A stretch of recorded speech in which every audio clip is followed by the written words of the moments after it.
evening, and welcome to the 1st of April version of the Town of Kennebunkport Planning Board. Welcome.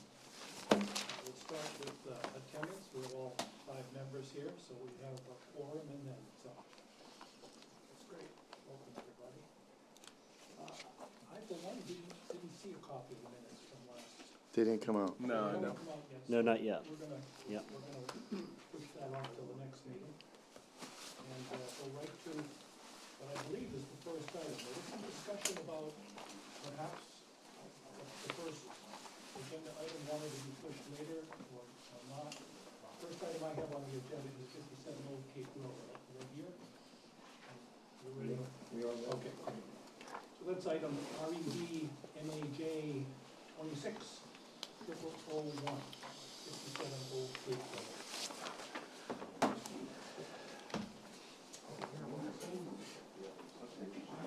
Something doesn't everything slide off.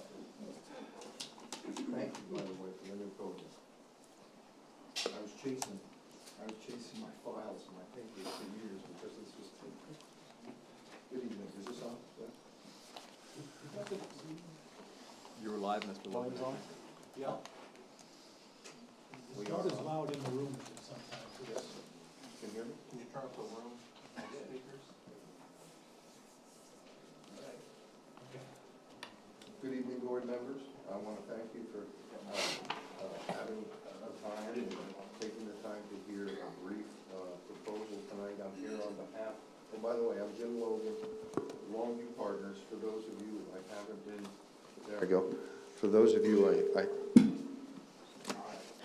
you I have not met before, I am Jim Logan, a licensed soil scientist, a wetland scientist, and a septic system designer.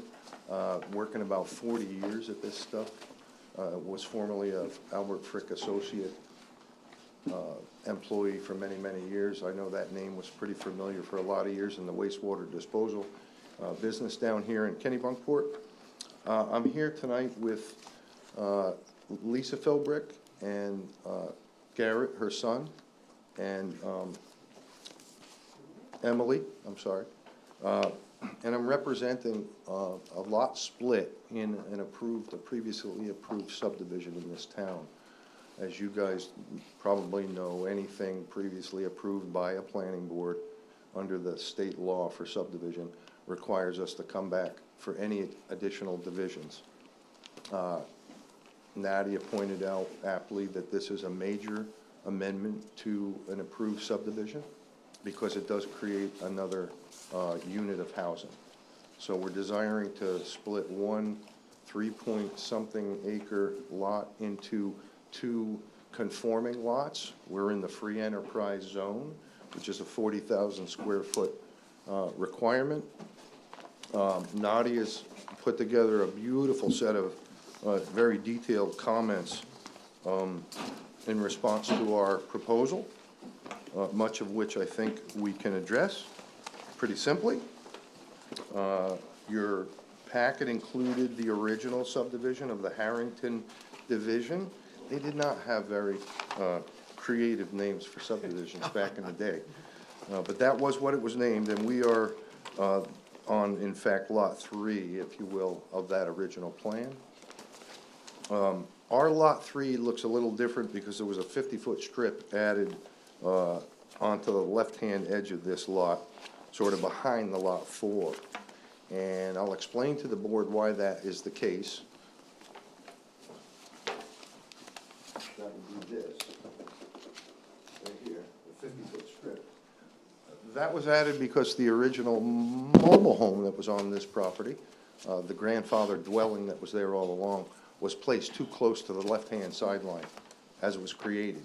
And it was discovered at some point more room was needed to make it a conforming structure, so they added a 50-foot strip that came out of the abutting lots, which Lisa has told me were Daggett properties. Lisa's a Daggett as well as a Philbrick, so we've got a couple of we've got a couple of big family names represented tonight. Nadia, we kind of rushed to get this in because it was a simple division, and these guys were looking to try to get going as quickly as they could with construction. Because there was a grandfather dwelling already on the one lot, Garrett and Emily are able to pursue a permit for a conforming structure to replace the original mobile home, grandfathered, but positioning that dwelling in a fashion such that its placement will conform with these division lines. So as you perform your review of this subdivision plan, rest assured the replacement house that they have contemplated, and they are in the process of obtaining permits from codes for that dwelling. We have prepared a septic design for that dwelling, but because this is a subdivision and we are required to show 2 septic sites that are suitable per the main plumbing code on each lot, I have done that exercise, and I have that to submit to you. One of the 2 sites on the lot that Emily and Garrett are building on is in fact the one that I have shown on the septic, the plan, when we submit that back to you. I think maybe we have the septic locations shown. It's the profiles we're gonna give to you. And that design has been prepared, and the placement of the dwelling, approximately the way it's shown, is where it's gonna go. I don't know if the tree lines that are shown on this plan may not be perfectly accurate, and Nadia also has a comment relative to proposed clearing limits. We will be adding that to a future plan, such that we'll have met that standard as well. So I guess I should pause perhaps and see if there are questions from the board based on our submission. I could go through the plan or comments with you if you'd like, and suggest how we may address those comments for the next meeting. Let's start with questions. I can start, or is it someone on the board? Well, just for kind of context, could you walk me through, okay, there's the lot, all right? So how are you getting onto the lot? Where is it? This is a proposed 50-foot right-of-way. It says right there. Yeah, perfect, got it. Right-of-way. We've created a hammerhead configuration Yeah. such that we think that the fire chief will be able to sign off on a place to turn the fire truck around, because that is one of the standards for review. Although many a single-family dwelling may use the head of the driveway to the house to do the turnaround, we have provided for it on the plan. The more solid, darker lines show the limits of the proposed division and the external perimeter of the whole property. The internal dashed lines that are parallel to property lines indicate setbacks for structures. We've set this up so that the existing garage meets the required setback to be on the front lot. Yep. And that will stay, and that is essentially the lot that Lisa someday will build on when she gets ready to leave her larger home up in Arundel and wants to be next door to the kids.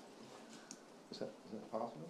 You can do it. Okay. Since it's year-round maintenance. And so, again, that we didn't show clearing limits on that lot. I know that's one of Nadia's comments that will be addressed in a future plan.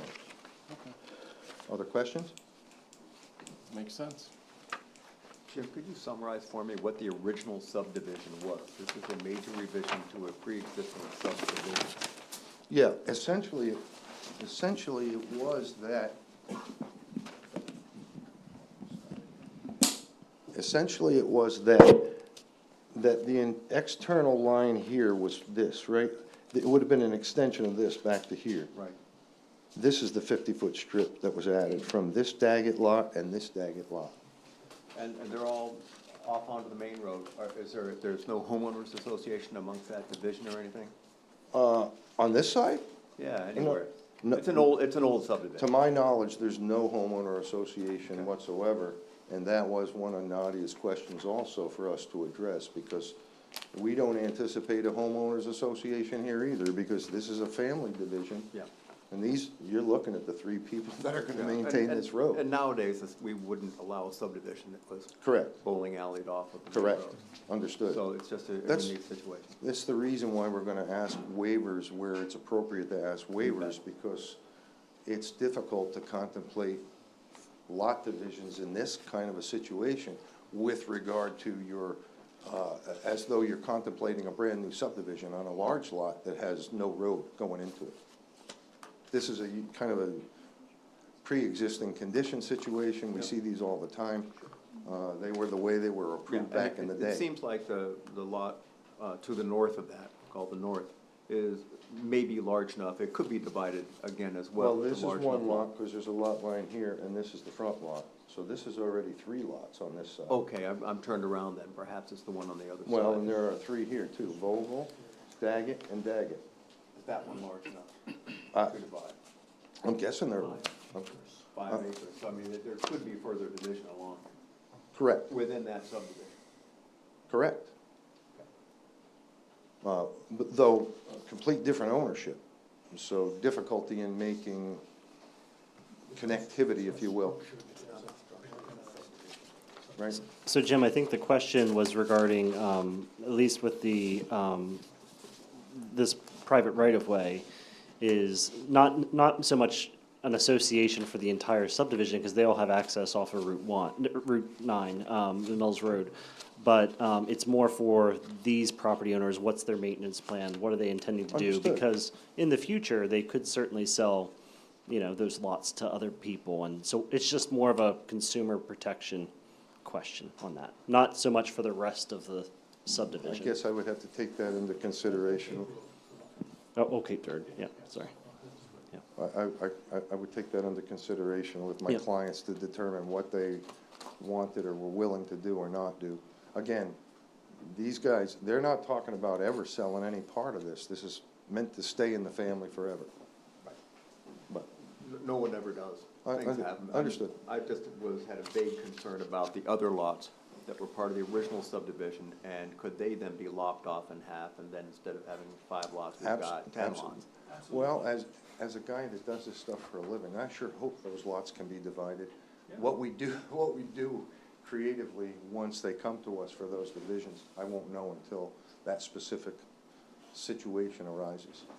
On the old Cape Road, on another subdivision a couple of years ago, there were concerns about lines of sight and traffic around it, because as we all know, it's kind of a windy road. Right. And if we've got, all of a sudden, we've got, 6 or 7 driveways, and then we've got 12 or 14 driveways Understood. coming in. And there's- There is a bit of a limitation on this land for how much can be divided. Yeah. So I don't You're gonna anticipate, have frontage issues that people will deal with, but I think that one to the side here would still be. Okay, I just wanted Okay, to thank you. hear your side on that, thanks. So this is a 40,000 square foot zone, zone. yes. So And technically, you could divide proposed lot 3B again, that's very, very good for you. That's true. but not anticipated. Subject to wetlands and the like. Well, wetland. Correct. I- Saleability. These folks right here, Emily and Garrett, they don't want anybody with a house that close to them, no way, no how. So they put the I work with developers all the time, it's the first thing out of my mouth is, well, you got room enough to make one more here. Didn't wanna do it, keep it simple, we just want these two, you're looking at it. So, I 10 years from now, appreciate, it could change. I appreciate a board member though that's gonna kick the tires and look at every possibility. Appreciate it. I don't have any other questions. I got a couple of questions. Just to be clear, I think you've answered this question. This subdivision plan that I have here shows lot 3, which is, I think, what we said was, this is lot 27 now. And that's the town's tax map lot. If I look at that tax map, I'm gonna see that it contains lot 3 from this subdivision map, plus, Of this 50-foot strip I referred to, that's correct. and will that show then that it's 4.44 acres rather than the 3? This is the correct number right here, this is What's it say? this is I can't read it.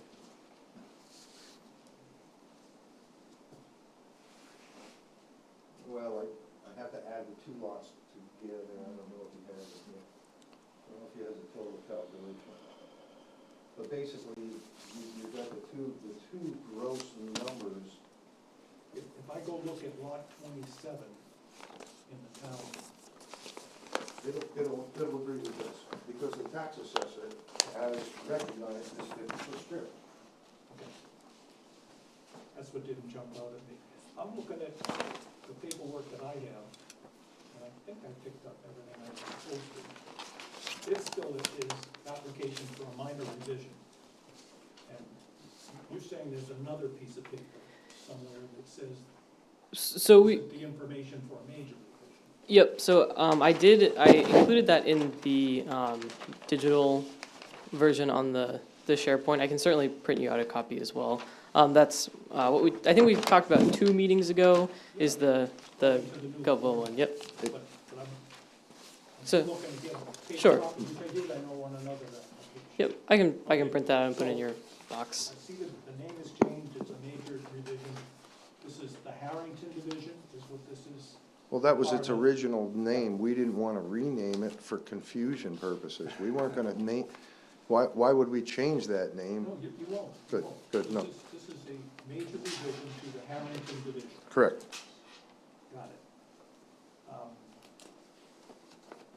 I wanted to see if I could understand a little better the write-up, which the project narrative. I'll play it back and you can help me with interpret. The applicant first purchased lot 3 of the Harrington Division subdivision in September 2025. Is that true, or did he purchase lot 27 of the town map in 2025? It's the same thing, the No, tax it's map, got a 50-foot strip difference. Lot 3 of the original division, which you gave me a map for. I'm telling you how I got confused, that's all. wow, okay. If you need me to add into this No, description, I don't need anything, the- just tell me what am I supposed to be understanding? Which did you buy? The total, As it has been, okay. yeah, correct. So somewhere prior Prior to this, to, that got it. That was added to. I didn't think it was gonna create such confusion. There was, You know Galen, what, Galen, Obviously don't did you remember not have a all of it. plan that showed I thought we looked at a plan in your office that showed the additional, you had it in the file, that showed the addition of the 50-foot strip. I believe it was the survey, yeah. We do have the supporting deed for the. Let us, additional 50 Use them. can we In the deed. produce that for these guys for the next meeting? I'm Because not that would questioning. totally, You're answering more than I'm asking. okay, You're already, okay, all I wanted to know is, yes. was it recent or not? And it sounds like it predates. At some point, somebody moved that strip over and created lot 27. Yes, when the mobile home was put on that Yeah. lot, that's when they needed the additional. I- stand, so I wanna- that was added. And that happened. Yeah, and. But lot 27 refers to the tax map, not lot 3 of the subdivision. You're using two different lot I numbers. would say that lot 3 of the subdivision got modified and it got a 50-foot strip added to it. That's exactly right. That's why we wrote it Okay. up that way in this description. Okay. At the time of purchase, it had a mobile home on it. The applicant proposes to create one new lot located northwest of the existing driveway.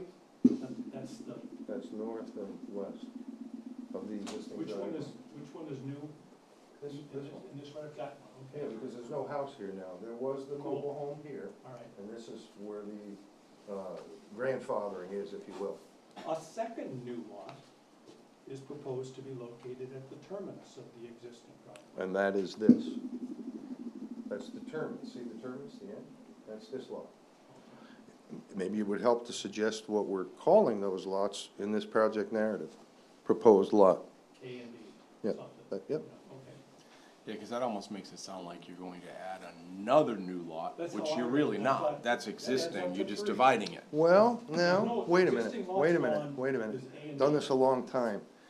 The minute you create a new lot out of an existing lot, the existing lot no longer exists. So you end up with two Yeah. new lots officially, any way you cut it.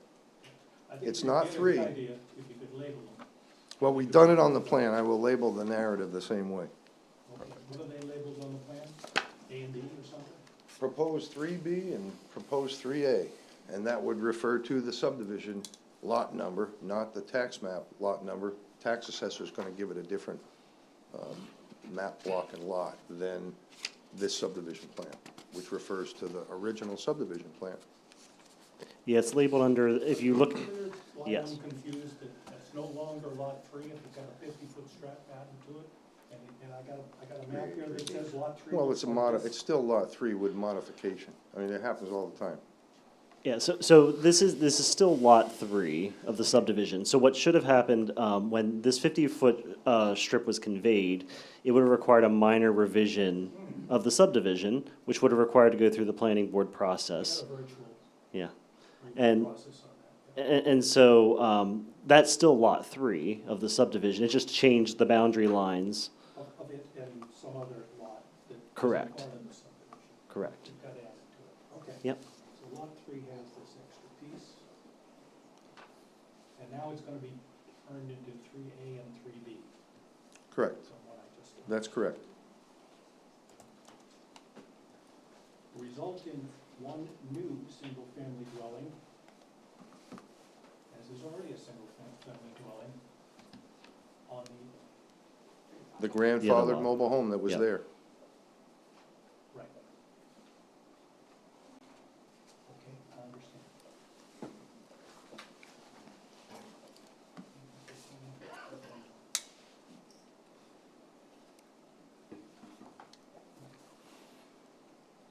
That's it, thank you. Any other questions? Okay? Would you like us to go through the memo for the planner? I would very much like that. Okay. That would be helpful only because I'd like to try to nail as many. Sorry, there was one more question. Okay, sorry. Which lot, A or B, is the driveway/road going to be a part of? I think the way this is set up, it's still part of this lot. Mm, As a right, I don't know who the ownership will be, but it won't be part of either lot because you can't count lot area, you can't count easement area into lot area. Which deed is it gonna be a part of? I'm not the writer of the deeds, but it will be one or the Is other. there gonna be a third lot that's gonna be the driveway, or is it gonna be a part of one of those? Oh, it will be part of one of the two lots. Yeah, it'll be part of the initial lot, and then there'll be a right-of-way that allows them to access 3B. So could you possibly I'll speak to add the to surveyor. drawing to show which lot the driveway/road is a part of? Yep.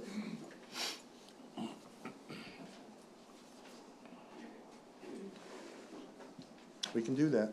Thank you. Now, would you like to go through the memo, or were there any other questions? I'm out.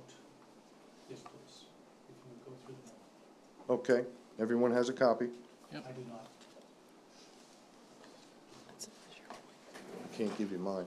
You guys have one of the copies? Okay, I have an electronic. Okay, he's got one. Okay. I'll start right at the beginning. We've addressed number 1, number 2, number 3 adequately. Number 4, the most recent deed provided includes a list of easements on the property. There's a 10-foot CMP easement noted on the deed that is not reflected on the survey. What is reflected on the survey is the power line itself, and I don't, if it's a 10-foot strip and it's not well described, we don't add it to the plan because the surveyor can't guess what the width of that is. On a private lot like this, the easement, the 10-foot description has to do with maintenance of the line and putting a ladder up against a phone pole. So you can't put a house there. It's correct. Correct, you can't build underneath the power line.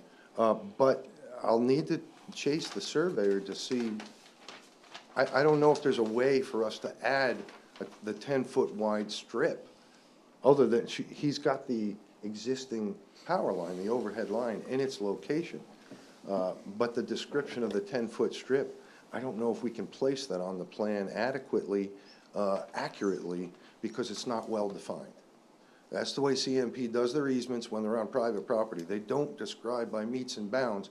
It's not like the big CMP line that cuts through properties that have 4 runs of wire. They've got meets and bounds going down the side of that kind of an easement when it's a private line like this. So To the code office. I will need to chase the surveyor What's your down. preference on this? Is it showing something, a nominal 10-foot strip centered on the power line sufficient? Yeah, again, we just want to make sure that wherever the overhead utility, if that is the intent Wanna of make that, it work for you here, Jim. It's just- Yeah. Just note that it's, I'd like the code office to be happy, and I'd like you to be happy as well. Yeah, I appreciate that. Again, we're gonna need to put a little effort into describing adequately and still legally, what it is you guys need to see on the plan in order for us to move forward. So I'll do my best. Let me try with the surveyor first. Maybe even if there was a note on the plan that said something to the effect of the exact approximate dimensions are 10-foot centered on the power line or something. Yep, to that yep. nature. I could see that's a Would that satisfy? good suggestion. yeah, it's again, making sure that we're not going to have development constraints. That's when the Yeah. plan's looking over this to make sure that, what you're proposing is not going to have an impact on Understood. any easements. Somebody Understood. looks back at this and says, Or "Well, building that's envelopes."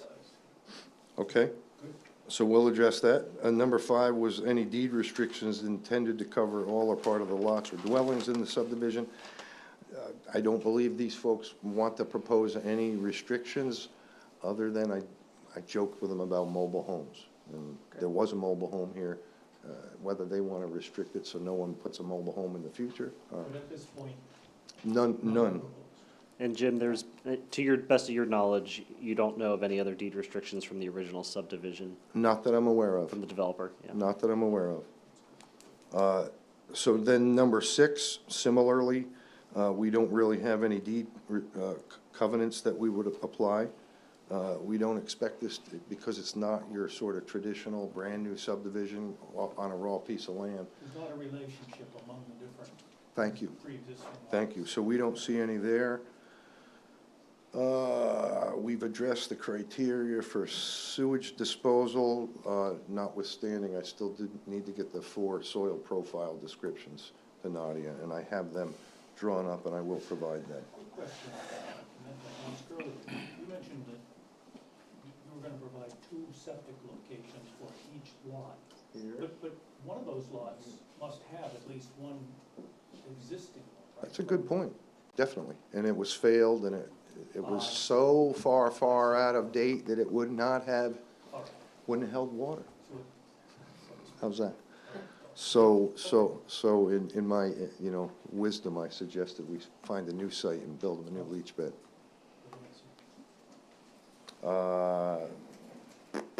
No connection to public sewer, so number 8 is not applicable. Number 9, we have the comment outstanding, that was the test pit profile information I am gonna submit to Nadia, so we'll address that. Private wells we're talking about, there is an existing well on lot 3A, and while it's not plotted here on this plan, we did add it.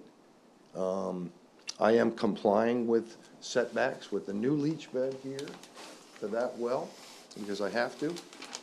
And it is also the well that Lisa contemplates using for her home somewhere in the vicinity of this knoll right here, when she gets ready. I think Nadia might have had something about, and I could easily add 100-foot radii to these septic sites to show placement for a potential future well, particularly on this lot. Although these kids know doggone well, and the well driller knows Is that what you're? doggone well that, Yeah, that'd be great. That's okay, the- good, all right. What else?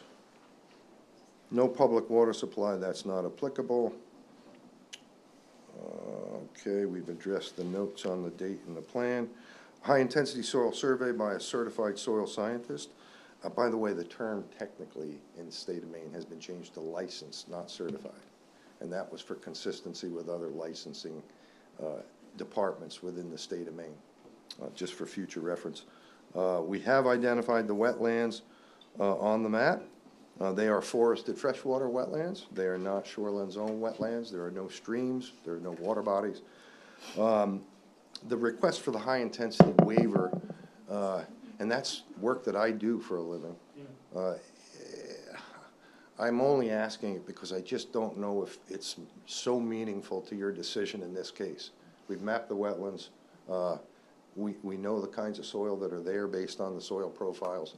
If we had, some complicated stormwater plan or something like that with a bigger subdivision, a high intensity might be indicated. For here, I feel like it would be an unnecessary expense for them, though I would love to do it. I think it's appropriate to ask for a waiver at this point. Yeah, I think we've seen this in the past with just a simple one-lot division, that it's not a huge impact compared to a brand-new subdivision. Condition that you were concerned about. Right. Okay, thank you. Comment 15, I may need to apply for an official waiver. We have added contour lines, and we have topographic information on here. I'm just not sure if we've locked it in. You guys may want to think about revising your ordinance, because you're using old references here to datums and topographic information that would have been provided from a land surveyor. And it was ground shot topo that was very expensive to obtain. Now, with the State Office of GIS, we can get 2-foot LiDAR contour data. That's what this is. And we have tested that left and right with all kinds of survey people and engineers, and it's never more than about 6 inches off. Jim, I think that the question on number 15 is for proposed changes you were making. Are you filling in anything? Oh. Are you filling in the root or something like that? No, those kinds of changes are modest, and they'll have to do with grading around house foundations. Okay. That'd be typical of Then I think that individual under that lots. circumstance, with the office's approval. Grading for the road as well, the driveway? we don't expect any changes to grading to the No. road. Unless the fire chief feels strongly, that road was well-built gravel, had adequate width, I thought, for 2 houses. I know if we had 3, we would be talking a different talk. If fire and safety people indicate that this needs to be more than it is, we'll certainly do it. But I didn't have the impression that that driveway needed a lot of extra work to get where these folks need to be. So just to make that, to simplify that, you're saying there's no changes to the comment that says proposed contours after lot improvements. Right, I would suggest You're saying, right now, your thought is that it's going to be the same then? essentially the same, yes, essentially. Again, a new house foundation going in to the back lot for Garrett and Emily here, that's gonna be typically having, perhaps 5 feet of foundation in the ground, 3 feet up, and maybe a foot of, or half a foot of fill up against that foundation. Not even any kind of dramatic change to this, You're not doing that at this point. correct. Jim, But how you're also about a looking for- leach field, I'm sorry, Okay. how about a leach field for the We septic? generally don't provide grading for planning board review for leach beds. Some towns actually require septic system designs on individual lots. Biddeford requires it for subdivision approval. But I always thought that's a bit premature if you don't know exactly where the house is being built. It requires people to do two designs, because you're working with a concept house that's not out there. There's usually not even stakes in the ground out there when we're doing that work, so. But you're also seeking a stormwater management waiver, right? That's correct, because we have for one thing, this lot will have the same amount of impervious surface as it did the first time, and we won't trigger at least 20,000 more square feet of impervious surface to require a DEP stormwater permit by rule. So you're not making any grading changes? Not significant. You're moving some earth to put in A hammerhead. couple foundation Other holes. than that, Yeah. you're basically putting down lot lines. That makes sense. Yeah. To me. Peter, you got that? Yeah, I'm curious about the driveway. You say you don't anticipate changing the driveway. Doesn't the driveway have to be approximately in the middle of the 50-foot right-of-way? Yes. That's part of your design standards. I guess I would ask the board to be considerate of the fact that the road is constructed where it is, how it is, and to move it to the middle of the right-of-way is gonna be very disruptive to the land, the environment. Gonna open up all kinds of possibilities for erosion. I'd like to suggest if we had a third house, maybe we'd be willing to rebuild the driveway, but I'm asking this board.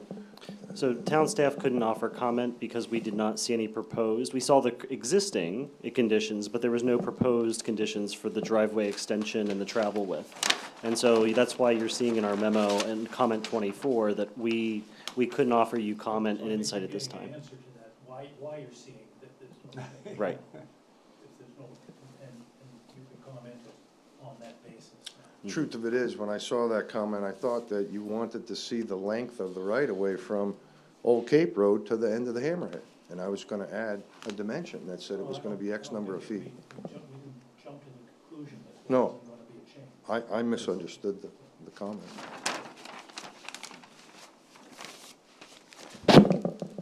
A lot of this, Jim, is pro forma because we're going through a revision to an existing plan. And one of the challenges the board has had, the town has, is we have a lot of older subdivisions from 1983. We don't have a lot of records on them. And what we want to do is if someone's dealing with this again in 20 years, that things have been addressed, they've got a better set of records and a fuller understanding of what's going on with the properties. Because we anticipate more growth in the town, not less.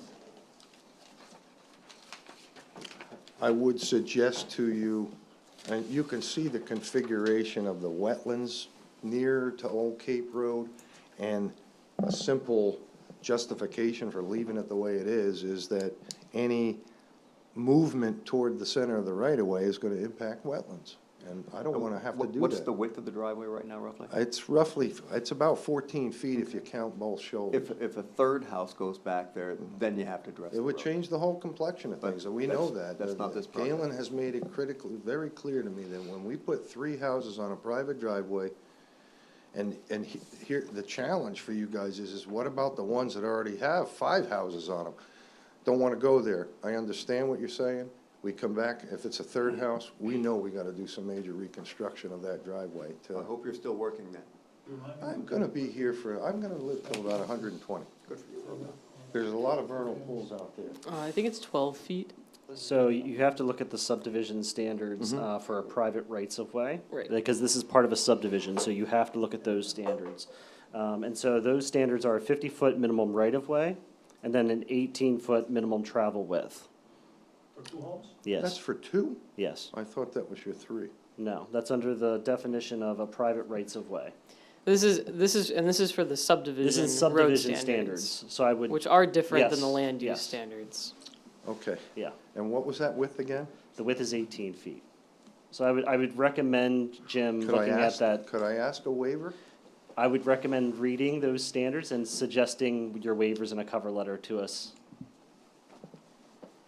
That way we can offer offer you feedback on that. Because it's Thank part of you. a pre-existing subdivision, you have to apply the subdivision. Understand. If it were just a piece of property, different issue. So often I have to double check which section of the ordinance I'm in, which town I'm standing in, which application I'm using. And you love coming here. I do. I know you're already gonna be talking to the fire chief about an okay on that. Absolutely, absolutely. I have Concern. these folks working on that. The concern will largely come from the fire.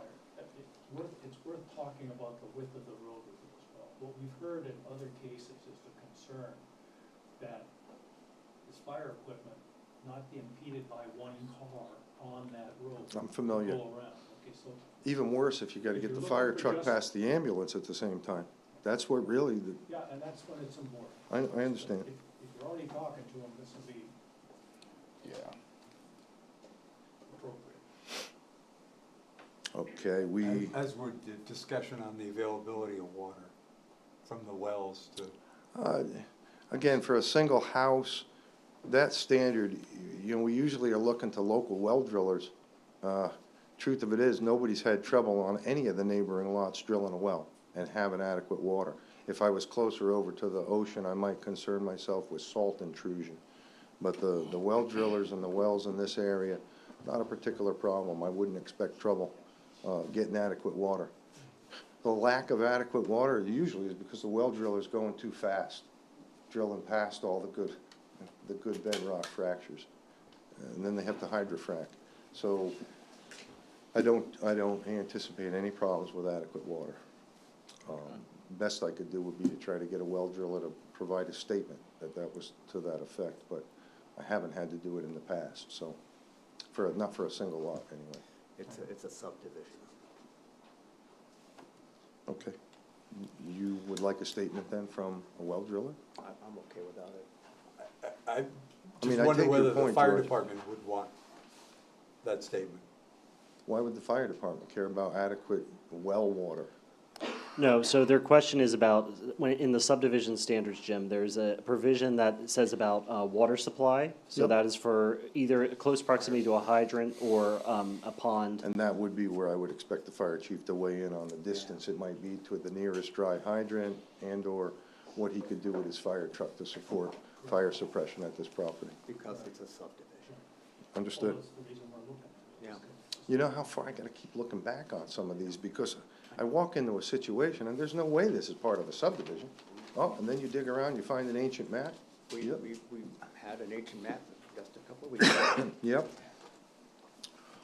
Okay, so we are down to open space, number 26, is that about where we're at? Number 17 was the hydrogeologic assessment. I'm sorry, I jumped ahead a page. Yeah, and again, the hydrogeo assessment has to do with wastewater plumes. Are they gonna affect the well supplies in their, the disposal of the wastewater into the ground, the infiltration into the ground? And in this case, because the landforms are bedrock controlled, and like for instance here, this is the high point of the land, and the well is on one side of that watershed divide, and the septic systems are on the other side of the watershed divide. No way, sorry, shit doesn't go uphill. And so that would present a situation, and here's where I'm asking a waiver, because we can meet the 100-foot setback requirements of the main plumbing code. I know it's a subdivision, George, but I would suggest, and maybe I need a narrative to this effect, if the waiver request is not adequate, because it is just one additional lot. I know, but see, one of my concerns was, is that there are other parcels around there that are part of this subdivision. And if they subdivide and this subdivides again, then we've got a much higher density. And I don't know when that is or what that looks like or if it ever happens, but we do have to ask the question. Correct. And at that point, we would have to prove conformity all over again. I know. It'd be the same thing over. And then someone can't subdivide because all of a sudden we've got too many that are right close together and they missed their chance. So I believe this standard was put in place to protect sand and gravel aquifer locations, and this is not located in one of those Thank you. areas. So That's a staff very- didn't have a problem with that Not waiver. very- That's a germane Right. point, thank you. 18. Comment outstanding. Okay, so this has to do with, what do you guys call them? The clearing Specimen on, trees, the specimen trees. I'm sorry, I had a client up in Biddeford Pool that was talking about legacy trees. I didn't- Start with the first one, Jim. It says clearing envelopes haven't been included. What is it? Are you doing any clearing? Yeah, there will be modest amount of clearing, particularly on lot 3A to make, because right now it is sparsely wooded. Which one but is wooded. A? Front. 3A is the front one. You don't, I guess you don't have a copy of the plan. 3A is the Right. front one. This is the one that will need to show additional clearing limits. We don't even have a clearing limit, clearing the existing tree lines down the edge of the driveway. So I might try two separate scalloped edges, different style, one showing existing tree lines, one showing proposed, something like that. that might show the limits of where, Okay. house clearing. So for you're gonna new- address that comment by, Yes, I can. by adding something? We will, we'll add that to the plan. Yep. The B section is regarding the large specimen trees. There was no survey provided. Right, and I can tell you there are none, but I will double check. I'll go back to, In the clearing envelopes. yeah, within Yeah. the areas of where Once the you- buildings go. And if there are none, we'll add a statement to the plan that says Perfect. there are none. Nice. Good. That'll do it. That'll work. Okay, Now, there's a concern on 19. The easement mentioned right, in comment 4 may affect the. right, and that's, So- again, the difficulty. Well, if And- we just look at it by area, right? Yep, 10-foot wide, yep, which lot is it on? yep, we can Haven't been- provide for haven't been that. clear on that, but.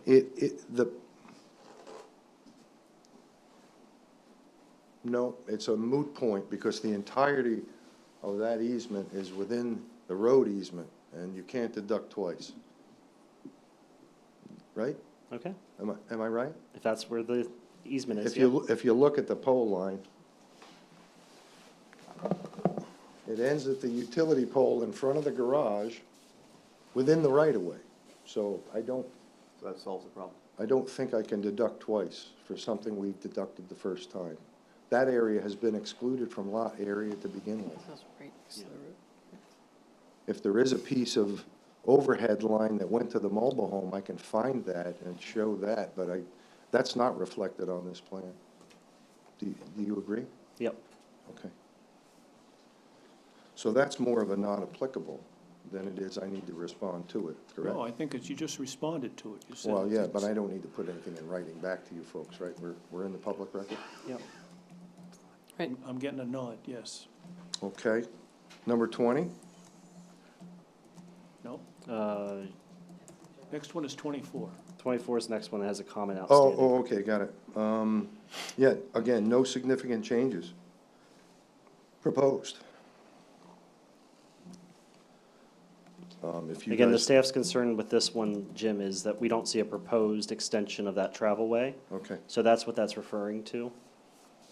So again, the remedy would be just provide us with what those dimensions are for the travel way.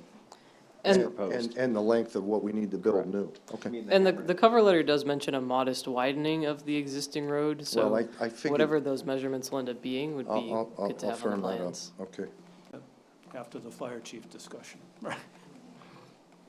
okay. There's a waiver request for the open space, I which agree. the staff doesn't have a problem. Well, and I'd speak to that because both of these lots were purposely made larger by 15%. It was, we tried to build open space into the size of the lots. Open space typically in a new subdivision would be available for everybody to use.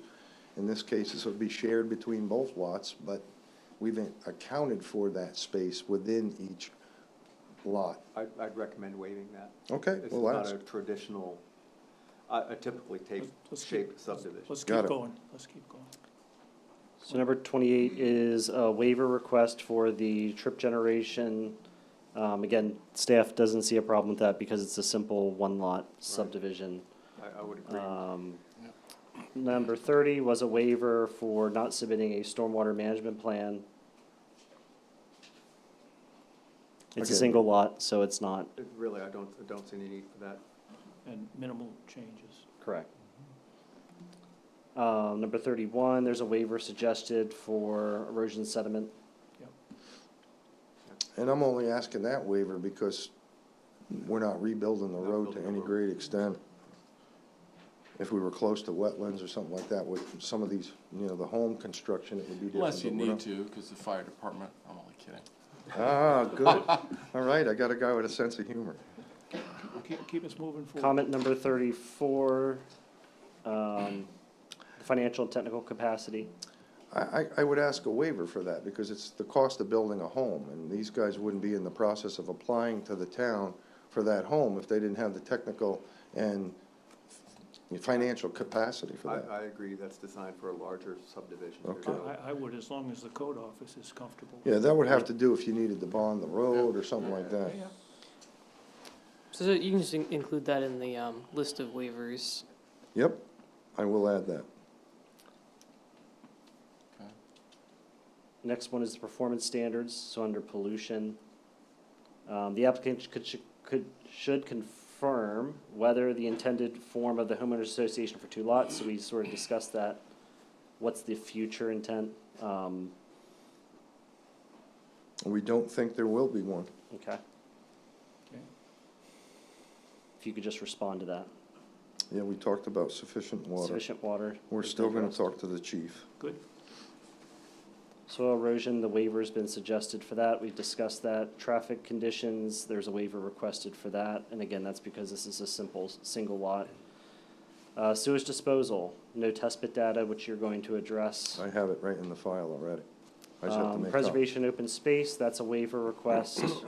Technical capacity, that's again, another one of your performance standards, so that would be a waiver that the applicant's going to request.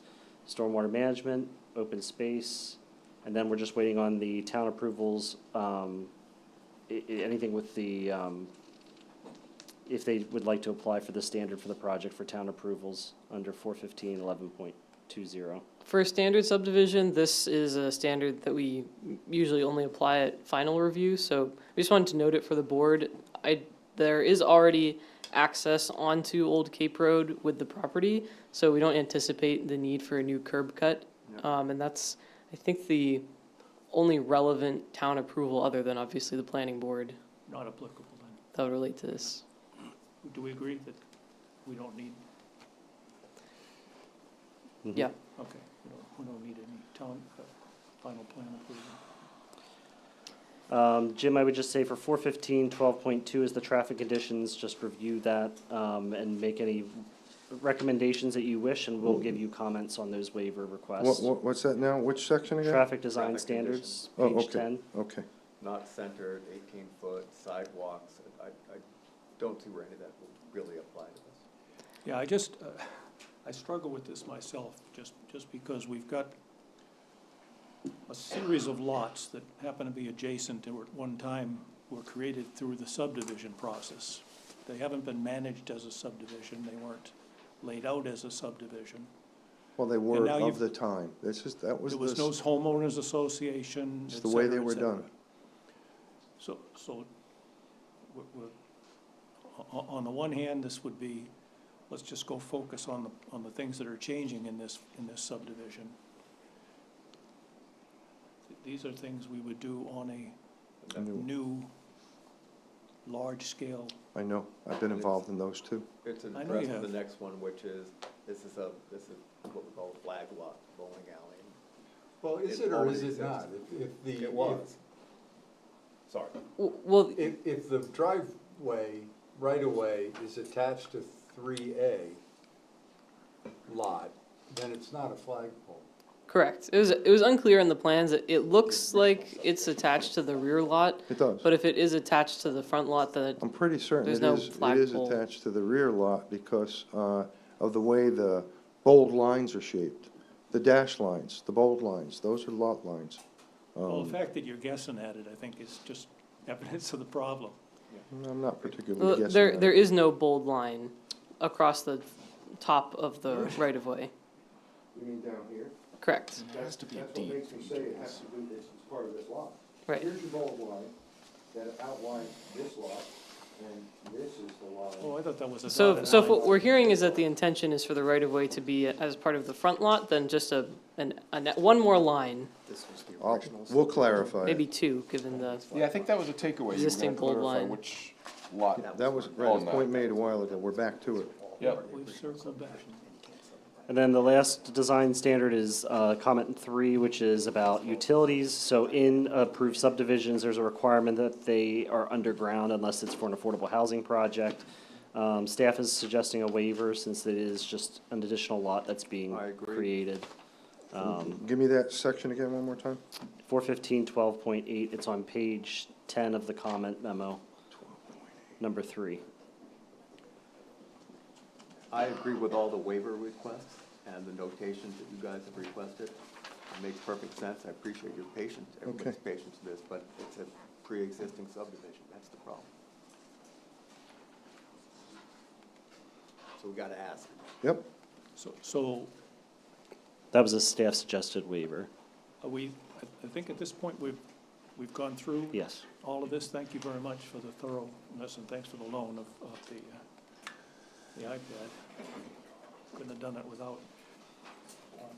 At this point, I'd like to think that we would continue the initial review, give you an opportunity to do the responses and the modifications to the plans that exist, and come back and show a complete application at that point. Is that, are you amenable to that? I am considerably amenable to that. I would like to just get a point of clarification. We would expect, not at that meeting, but perhaps the following meeting, a public hearing for this? Yes, given that everybody's happy, and again, some communication with the code office ahead of that meeting Yeah, oh, yeah, would go oh, a yeah. long And ways the to fire making chief. sure. If we can come out of that meeting and say, yeah, this is a complete application, all of the concerns have been addressed, Okay, we will that's, definitely set up a public hearing. Yeah, it'd be premature for us to really give you a deadline until we actually see the response and I we would- can I- offer for- feedback. Right. Definitely no It public hearing hinges next on- meeting, Yeah. maybe public hearing the meeting. I understand. I just wanted to clarify Yeah, for no. my applicants here Oh. what Yeah. the process will Is be. that okay? Yeah, Okay, makes sense. thank you. Yeah. Thank you. Appreciate you guys. Thank you so much.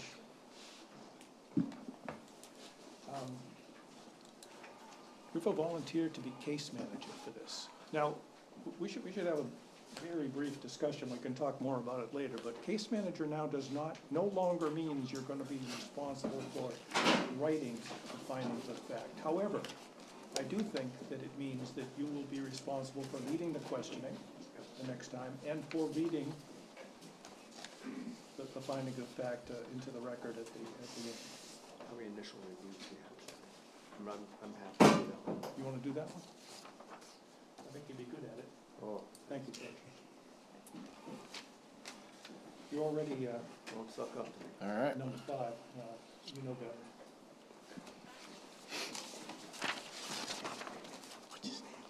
Look at this. Got microphones to spare. His name tag's about to. Want to go on to the next item on the agenda? Your name tag slide.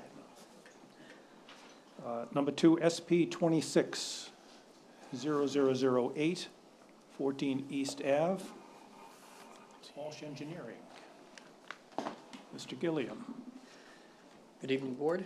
For the record, my name is Warner Gilliam. I'm here with Walsh Engineering, here on behalf of the William Claus Realty Trust, which owns the property located at 14 East Ave.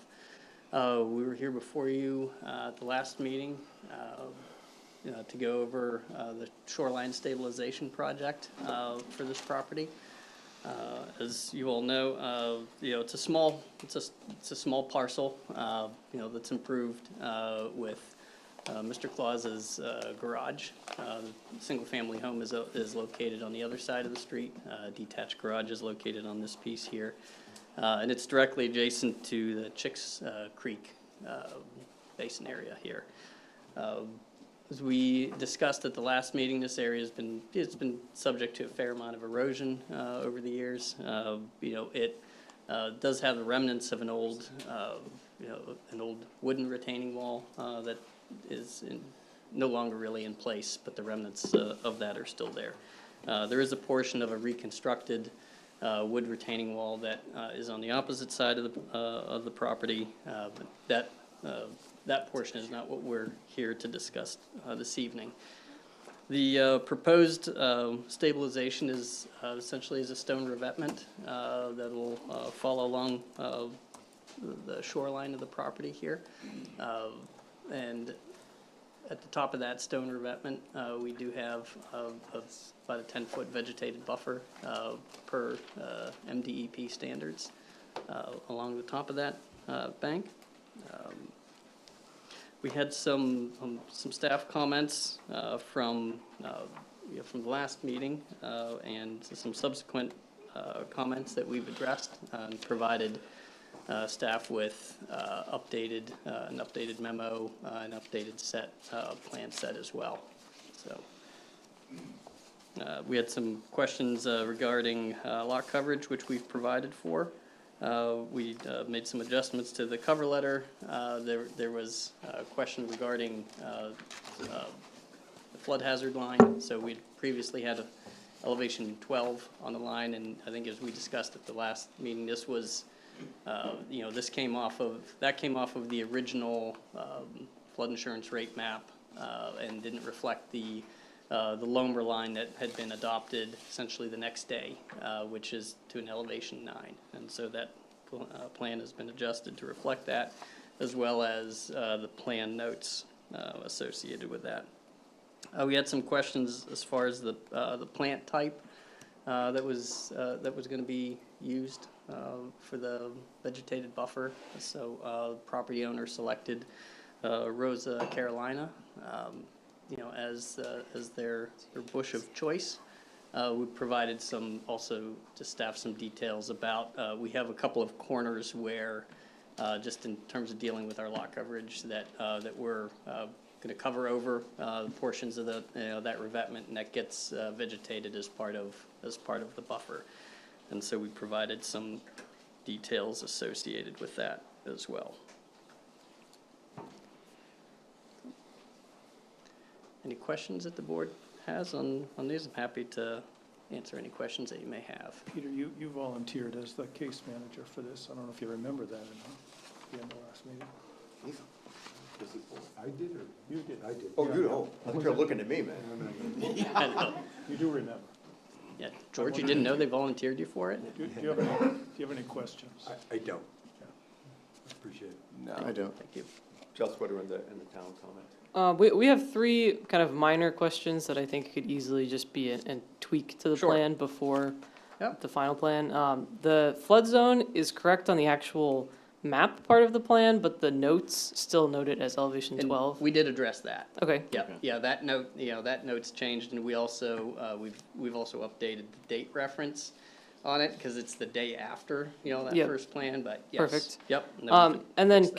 can, the impervious surface calculations are great that you We've- provided on the cover letter. Can you just add them to the We've plan? included a coverage reference on that plan. On the Yep. plan, okay. Yep. And then, the last thing, we just wanted to, a note about the thickness of the soil, the depth of the soil that will be over the revetment. Yep. Yeah, and I think we made, we provided a depth of soil on the plant installation detail. Perfect. Yeah, so I mean, we're looking at about 2 feet, of soil that'll be, needed for, for the plantings there. Okay. Yep. So to confirm, Warner, the last plan set I see says 320. Yeah, I 2024. provided an updated plan set to you all. Okay. Yep, Since subsequent to 320. yes, That's in 4-1? correct, Okay. yes. Yeah, and that Yep. addresses those, those minor pieces that staff requested. Yep. Thank you, I see that here. So then, might we have a motion? Yeah, I'll make the motion that we consider this complete. Second? All those in favor? I, You okay with a public hearing 2 weeks from now? Yes, absolutely. All right. Great. So Thank that'd you be very April much. 15th. Tax day. Just a quick plug, if there are any good citizens of the town of Kennebunkport, we still have openings for 2 alternates on this, and you could be part of this fund. Yes, you could. Yes, you could. As soon as April 15th.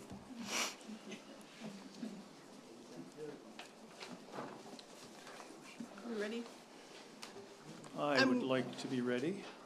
I'm Christy Kenny with KW Architects, and I'm here with Brett Newton, who is one member of Newton LLC, who's the owner of the property at 30 Ocean Ave. 30 Ocean Ave is currently Francis L. Boutique, formerly Carla's Boutique. Brett is one of the owners with Sarah Morris, who is running Francis L. Boutique. And there is a question on the, from Nadia on the letter of authorization. Craig Newton is Brett and Sarah's father, so we are going to get a letter from him which will clarify the letter of authorization. This is a fairly simple change of use. The first floor will remain a boutique. The second floor is currently a storage unit for the boutique. It is only accessed from an internal staircase, and we are going to relocate the internal staircase, add one exterior door, and we're proposing a barber shop on the second floor. There's no changes to the site. Parking is not required because it's in the dock square zone. There was a question on the lighting. We have provided a cut sheet for a dark sky compliant wall sconce. I will add that to the elevation so you'll have the location of that wall sconce. See if there was anything else. We have several waivers, mostly regarding survey and site information that I will put together in a letter of waiver requests. Again, because there's no site changes, no landscaping changes either to this property. I think, signage. The final business name has not been decided yet, so we are going to request that the sign permit be applied for, and I don't know if it's a waiver for a sign permit at this moment. I can resubmit a site plan and a little bit of sign information with where the sign is going to be located, but we don't have the actual sign design or documentation yet. But Seems there to me will be that new signs. that could be a separate issue from, Yeah, I think as long as the they still have to get a sign permit from the In code any enforcement case. officer. Yeah. But it's a part of your review criteria, so certainly, you know, if you you're fine with that, you can make it as a She's condition. telling me that we're aware of it, and it's gonna happen. Yep. It'll conform to the spec, but we're not ready yet. Yep. Yeah, It's, I don't see the that truth is, the sign is gonna hang underneath the existing sign of Francis L. Boutique, which is a simple wooden sign right out front. And it'll be adjacent to that. We will plan on it meeting all the size criteria. So, and that can all be addressed in the sign You can have a permit. red barber pole with it, Did you say how many chairs are proposed? Is it two, Brett? Well, one to start, potentially two. Okay. There's room enough for two, but hopefully not, just one. I don't have any questions. No questions here. No questions? No questions. I had one question, and I think it's for the code office. And it might be just me and my reading glasses, but this is the first example I have of the new form. Mhm.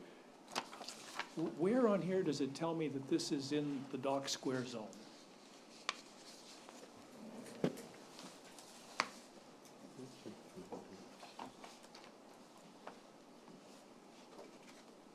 The box It's a remains trick rated. question, I couldn't find it. I couldn't find it. I will say I love the new system.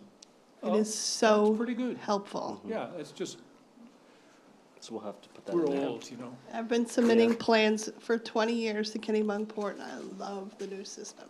Happy to hear it. So we'll add that Yeah. line to it. Sure, easy fix. The other thing was that this property isn't in the resource protection zone. No, it's considered part of, it is considered part of Dock Square, and so it's It is in the excluded. shoreline, Correct. but it's, yeah. but this says yes, resource protection, and it's not resource protection.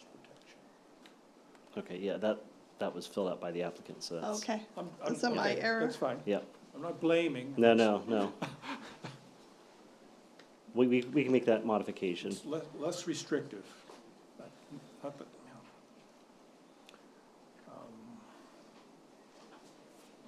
know. What is it, just curiosity, what's going on the first floor now? I think you it's a said boutique, boutique. a clothing store. Okay. And that's gonna, no change to that. No, and it's already up and functioning and open, Cool. if you want to go check it out. There goes an advertisement. And again, a curiosity. I understand that you don't have a requirement for adding this professional space for parking because it's Dock Square. But what does it mean to have two on-site parking spaces that are grandfathered? You're gonna let people use those for this new space and/or the boutique. In other words, they can fight over them. so. Or You have to be every man for himself. the barber is gonna use those spaces, Yeah, exactly.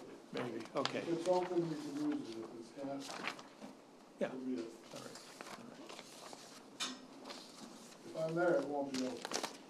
Understood, I'll be parked there. understood, okay. I didn't have any other questions. So it sounds like, you're saying are there a few open items to make this a complete application?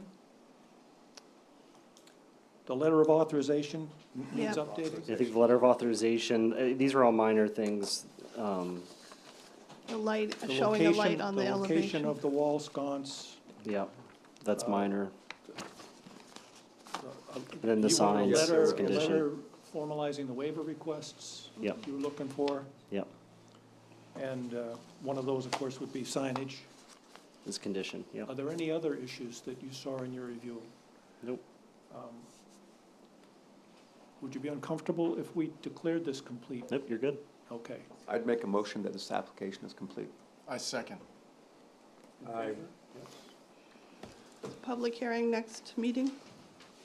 Thank you. Good work. And just for the record, this is, I don't know whether anyone uses this, but this is number SP 26, Site Plan 26-0010, under the new system of numbering. Do we have a volunteer for case manager for this? I'll do it. Thank you. Again, just be prepared to lead the questioning. If there's no questions, Okay. that's fine too. As always, make sure that the issues that are raised by the code officer, that we're aware of them and they're attended to. Okay. All right, this is item 4, SP 26-0011, Mills Road. And Mr. Gilliam, you're back. Welcome. Thank you. And for the record, my name is Warner Gilliam. I'm with Walsh Engineering, here on behalf of the Sullivan family this evening. Before you this evening is a proposal for a private road that is contemplated to be used for future family lots for the Sullivan family. As you all may recall, we were before this board last year where we made an adjustment to the adjacent old Gilardi subdivision. And this property had some of that land that we merged some additional land to one of the subdivision lots that was there. So this is now for the larger. That was on the Goose Fair Road. That's correct, yes, that was on the Goose, that was the Goose Fair property, so. Just gonna come around to the plan here. So, just to orient where we're at, so here's the Goose Fair subdivision. In this upper corner, here was that last lot that we made those lot line adjustments to. So, currently, the property, it consists of, there are 2 lots here, so there's the larger lot, and then there's a smaller lot here as well. This was all, at one point was all owned by the Gilardis, in the past. As far as, current improvements on the property, right now there's a 50-foot wide easement that cuts across the property. So we have Mills Road, that runs along here to the south. And so we have a 50-foot wide KKW water district easement, that cuts across the property. It's improved with there's a gravel access road that is constructed within and along that. Water and sewer. That right of way. Now this here is just water. That's an 8-inch water main. From my understanding, this was originally put in back when the original Gilardi subdivision was done. At the time, originally, it only provided service to 1 lot within that subdivision. But then subsequently, over the years, additional homes were able to tie in to that. It most recently, at the end within that subdivision, there was an extension that was done that provided some additional water service to some additional properties in there. So that's what we have in terms of our current improvements. So we do have, as far as our entrance down on Mills Road, we have an approved MDOT entrance down here. We've also went through an approval process with staff where that was reviewed as well. So the proposal here is for, it's about 1,100 foot in terms of its length, 20-foot gravel road. That'll provide for, one, it provides for access to this parcel in the back, and then also will provide for access to developable area that is along that road. So we've brought the road directly adjacent to the back of the lots on Goose Fair. So we also have, in terms of how the road is designed in such a fashion so that it pitches away from the adjacent properties here. So, and you'll see in terms of and how we handle the stormwater here was that we have a number of vegetated swales. There's one here and then there's one here that provide for conveyance of that stormwater that takes it to the adjacent wetland, and that's outlined and detailed in the in the stormwater report. We have a number of wetland crossings that we have here. So we've laid the road out in such a fashion that we aim for the narrower portions of that wetland. We're less than 4,300 square feet for the wetland impact for these two. These are two freshwater forested wetlands. So these are two isolated ones. There's a third one here, and then this wetland here in the middle of the property. So this is a larger emergent wetland. So this is about, let's say this is about 7 3/4 acre emergent wetland that's here, and so this one does have some DEP jurisdiction, and so as a result of that, we've shown a 75-foot setback around that wetland. So what does occur is that if there's activity that occurs within that 75-foot setback there, that does require us having a discussion with DEP in terms of that activity. And so that's been had, and I recently just confirmed with DEP that for this small portion of this swale here, we'll be filing a permit by rule through them for that. As far as other permitting with Maine DEP, before we go to construction, then we also need to file a construction general permit with them as well. That'll come, again, that comes at a later date, once a contractor's been selected. We've been in discussions with the water district, and just recently, and we'll be providing a copy of this to the board.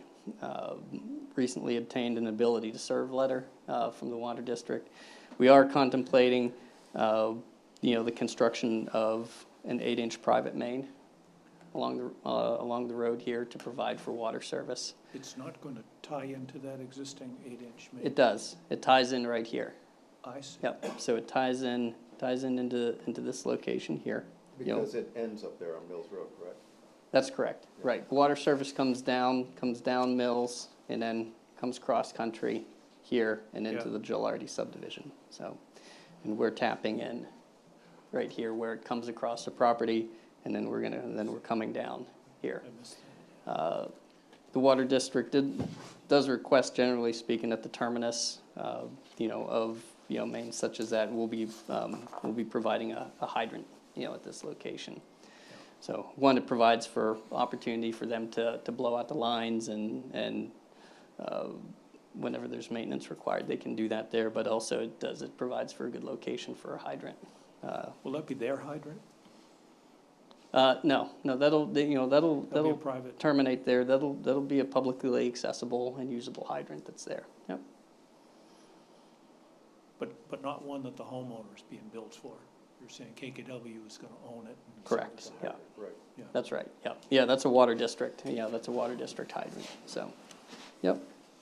And you're not proposing any further subdivision of that lot at this point in time, just building the road? So, correct, so at this point here, what we have, again, the intent of this is that this is, will be subject to future family divisions, that's here.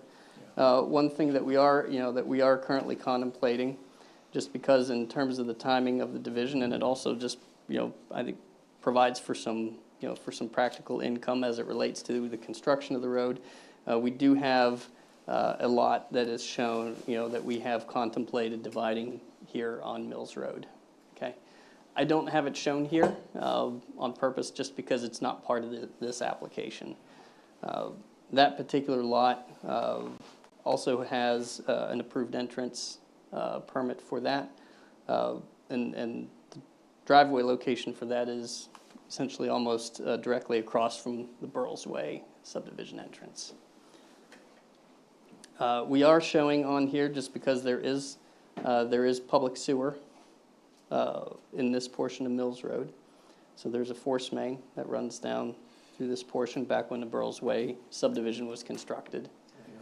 They did a force main here, and so what we do have shown here, just this providing for the future, we're not proposing it necessarily at this point here, but we're going to be reserving just a right-of-way, or an easement, excuse me, for the potential future private sewer extension there. So again, not necessarily contemplated. We need to need to think about the logistics, and I think just the cost in terms of that. But we are reserving that easement. But that's down the road. I mean, for us, it's just, you want to build a road. That's correct, yes. A road to nowhere, Right. right? No, road to- Well, we do have, existing, there's two again, lots. we've got a lot back here, and there's, we have developable land area that's here. Where is Yeah. it, 40,000 or 20,000? This is a this is a That's 40. 40,000. So how many could be built? It's a lot of wetlands, and I mean, it's a big property, but it's a lot of wetlands. How many parcels could be built? Yeah, it's a good question. I think whenever we did, when we did the numbers, well, you would ask me that question. When we originally did the numbers, I want to say we had, 10 to 12 in terms of what the numbers show. But the practical reality of it is just because the numbers tell you one thing doesn't mean that it practically works that way, right? So, yeah. Yeah, you can't It just does look divide like- by 40,000. Yeah. It's 28 acres. Yeah. It's access, distance No, it's from a the lot of wetlands. wetlands. That's right. That's vernal right. pools. Yeah, and so I will say what is a little bit deceiving about this plan as you look at it. So you just keep in mind this is an 80 scale, so it looks tight, but there's quite a bit of land area, that's in between, where the road is located, and these wetland areas. So it looks tight, but it's done. We're looking at a 30-acre parcel, so we've got quite a bit of land that we're looking at here. So we went through the process with DEP regarding vernal pool assessment that was done. So there were a number of non-significant vernal pools, and then there was one significant vernal pool that was identified on the property. So your significant vernal pool is back in the far corner up here. And so we have that, we've shown that as being adequately buffered in that location. And then there was a number of non-significant ones as well, that are identified. And those, we don't have them specifically identified here, but we can certainly add that. This wetland here was non-significant, had some egg masses, but wasn't deemed significant. And then there's a small pocket on the corner of this wetland here that also is deemed non-significant. So. There's a little pond back there too. Is that part of this property? Correct. Yes, right back here. Yep. There's an open water area here that's on that's further away from where we're located here. And there's really no building envelope over there. So Not from this road. we do have, we have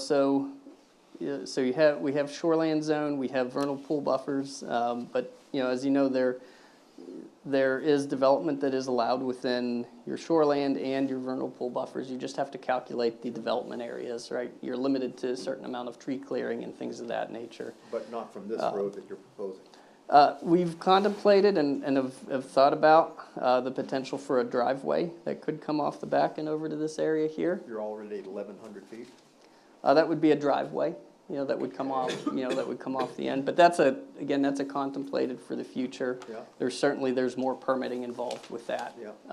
That we're, again, to your point, Just curious. we're here to, we're here primarily for the purpose of the On the road. Absolutely. It just, asked this question on the previous one too, that 20-foot proposed width. Yes. What would the subdivision standards, how many residences would it allow that road to serve, potential? So, More than two?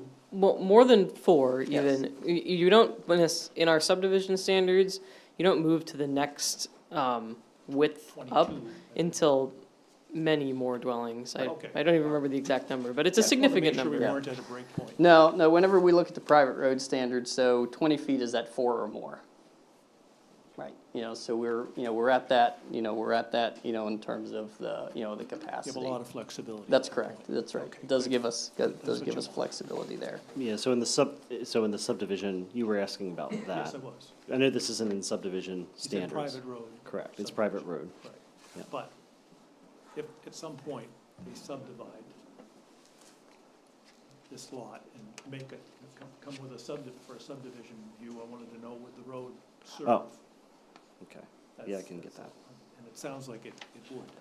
Yeah, it goes off your trips per day, so it's 200 trips per day or less is a minor road or minor street. Which So there's- averages yeah. about 20 dwellings. Yeah. Yeah, we're not, You're fine. not close to that piece of it, yeah. Appreciate that. Yeah. Thanks. Depends which town you're in, though, in terms of the trips per day, we found. Does it? It is. Not that it makes any practical sense, but Should in we Wells, be- you might be 6. Okay. Should we be more competitive with that, do you think? I don't know. I don't know if the other towns beating us. No, I think you're doing just fine. More trips or less, I'm not sure. Yep. Okay. What else do you want to tell us? So I think I'm happy to go over some of the staff comments. I know we have our stormwater is currently under review, by Acorn. So we'll be looking forward to the stormwater comments that'll come about from that. You've already shared this with Acorn? Yes. Great, Yep. okay. I think there was a question, Nadia had a question about, there is so when Burles Way was developed, there's a vernal pool that is identified on their plan that's probably right about here, okay? And so whenever you look at the GIS, what you have is you've got about a 4.5 acre buffer area that surrounds that. And so we have a corner of that clips us right here, on the corner of the property. So I think part of the question is just, what, if anything, do we need to do with DEP, regarding the fact that, we're within that, buffer. That's already been impinged from the other side. That's correct, and it's on the other side of Route 9. Right. Yep, and so again, I have no issues. I can reach out to DEP and ask that question in terms of, what that process looks like, or if there's anything involved with that. How So far is the road from that, or the road easement from that little corner there? this here, Yeah. yeah. I mean, we're right on the edge. I think, there's, like I said, I think that circle comes and just clips us, just clips the entrance, of it a bit. So, but that's not a problem. I can provide for the calcs, that tells you, what we have in terms of, I mean, Route 9's there. Yeah. That's kind of our road. Yep. Thanks.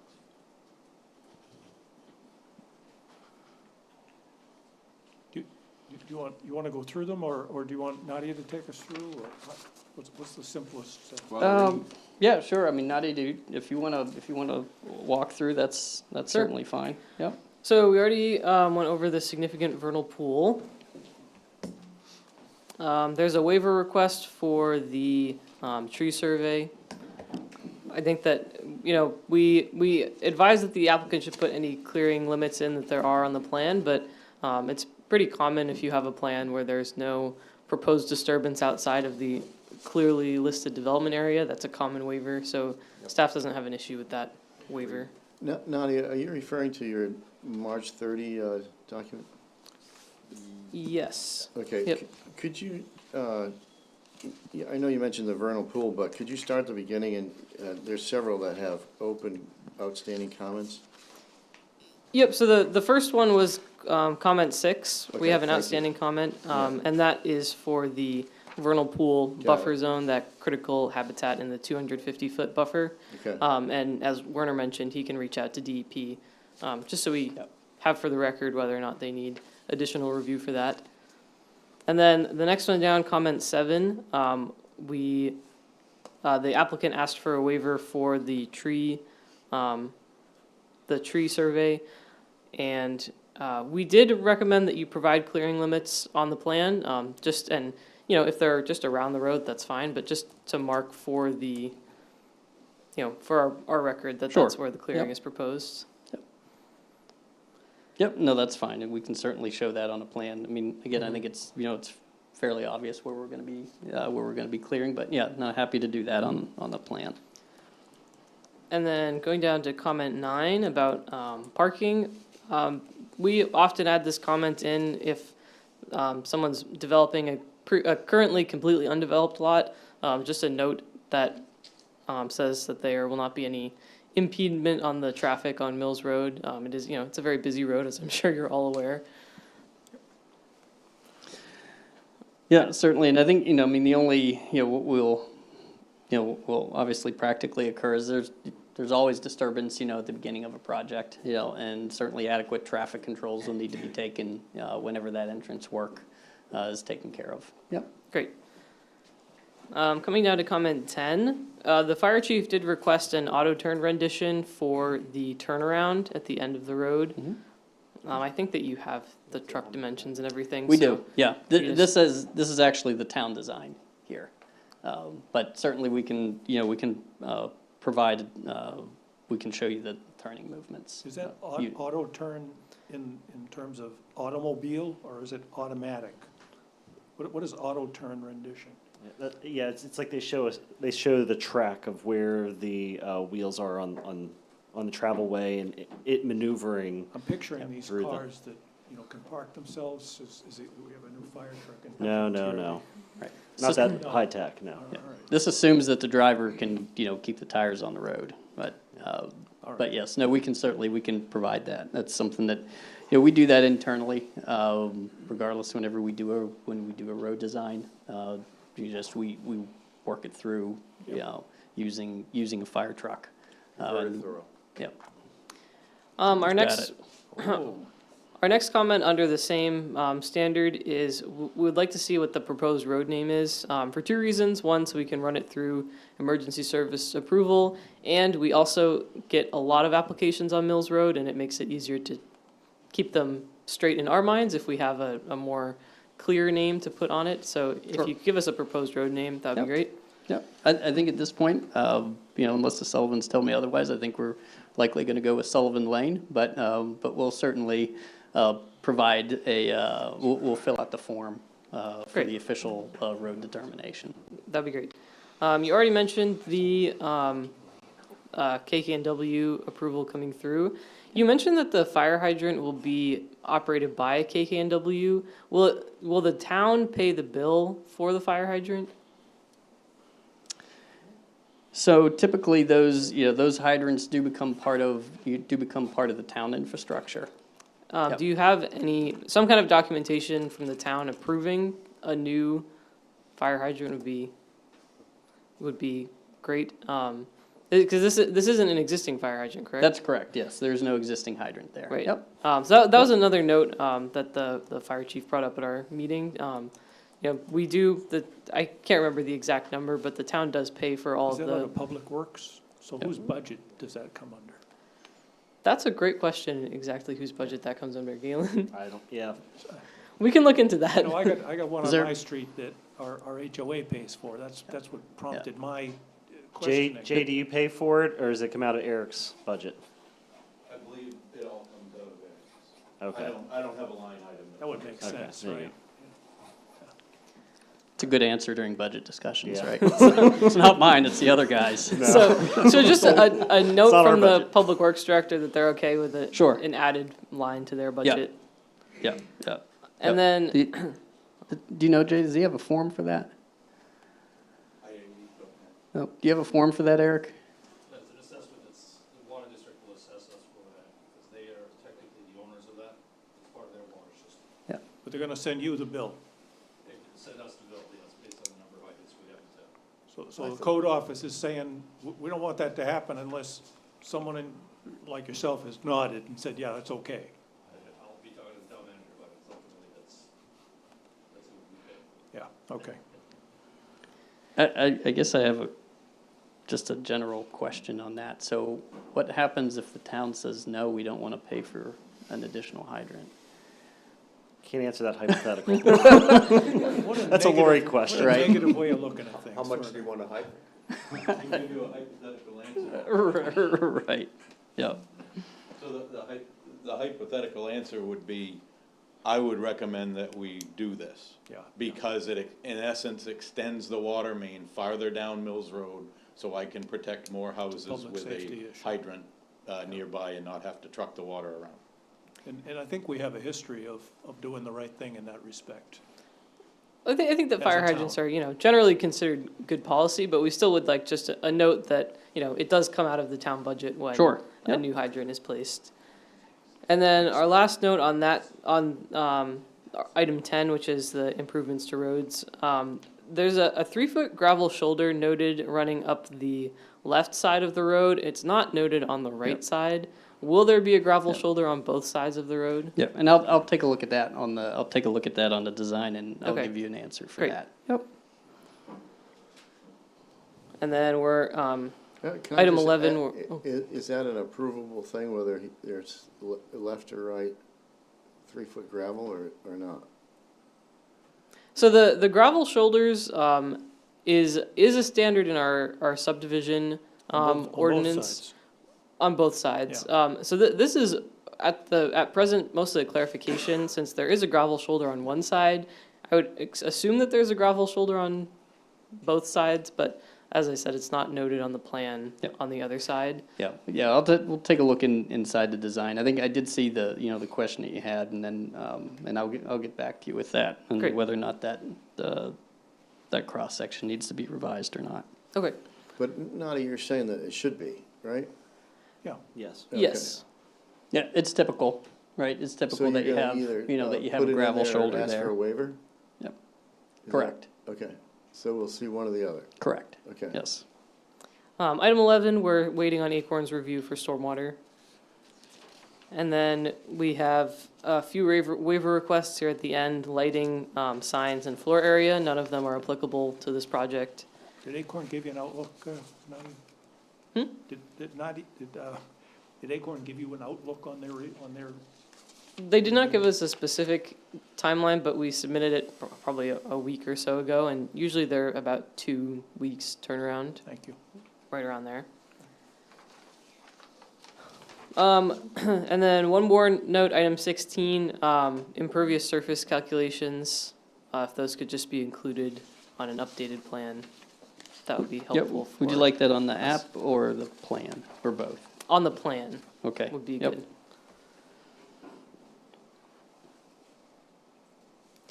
And then, under the land use standards, item 17 on the memo, we did have a note that, on sheet C3, there's a note 5 says that there'll be soft armor matting used where the slopes are greater than 3 to 1. If there are slopes greater than 3 to 1 somewhere along the road, we just would like to see that noted on the plan so we can Yep. see where that soft armor matting will be placed. Yep, no, that's a fair point. Yeah, we can identify that and on the, on the cross, where that's located. And then we can also provide, I was looking further into it, we can provide you with a spec of what that would be. Okay, great.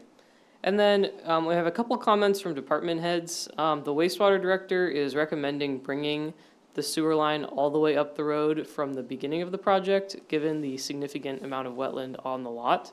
From an environmental perspective, it would be better planning to just have that sewer line there for future development on the lot than potentially have septic systems go in and, you know, bring the sewer line up later perhaps, but it would be good to just have it there from the get-go. I do understand that it is a significant cost to bring a sewer line up, but that is the recommendation of the wastewater director. Yeah, and we're certainly, you know, as you said, we're reserving that 30-foot easement, you know, so that we have that in place, you know, and we'll you know, take that into consideration as we, you know, as we cost out the project. Yep. Great. And then there are some comments from the town planner, and since he is here, I'll let him speak for himself. So, Warner, you're familiar with the first comment.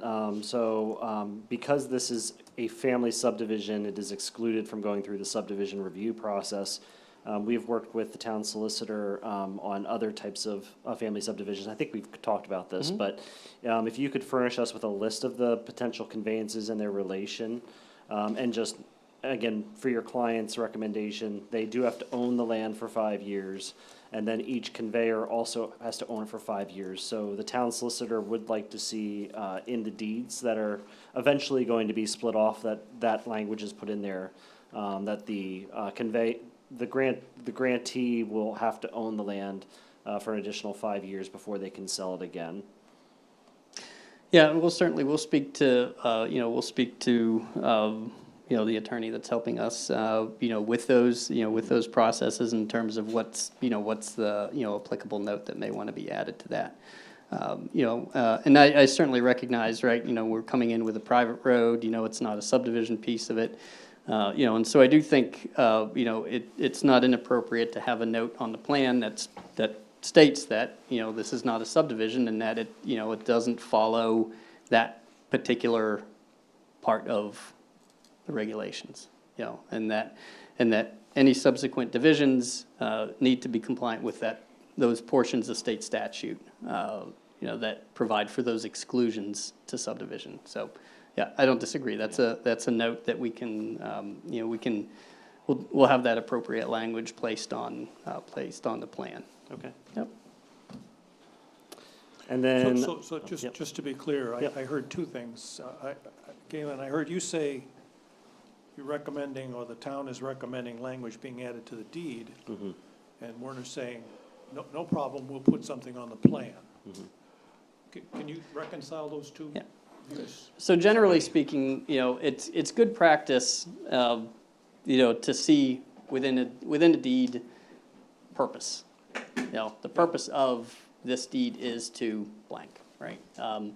You know, we've seen some, especially if there's a conveyance to an abutter, right? You know, like it's good to see language that says, purpose of this is to convey land to an abutter for X purpose, right? And I think what we're discussing here is that whenever you have a family division, it's good to have language within the deed, you know, that recognizes that, you know, this division is done subject to, and then a reference to the statute. I just haven't heard any reference to subdivision, family or otherwise, to this point in your presentation. Just road. All I've heard is there's an Right. existing lot, Yep. we're putting a road in it. Correct. And so, yes, by all means, add something to the plan.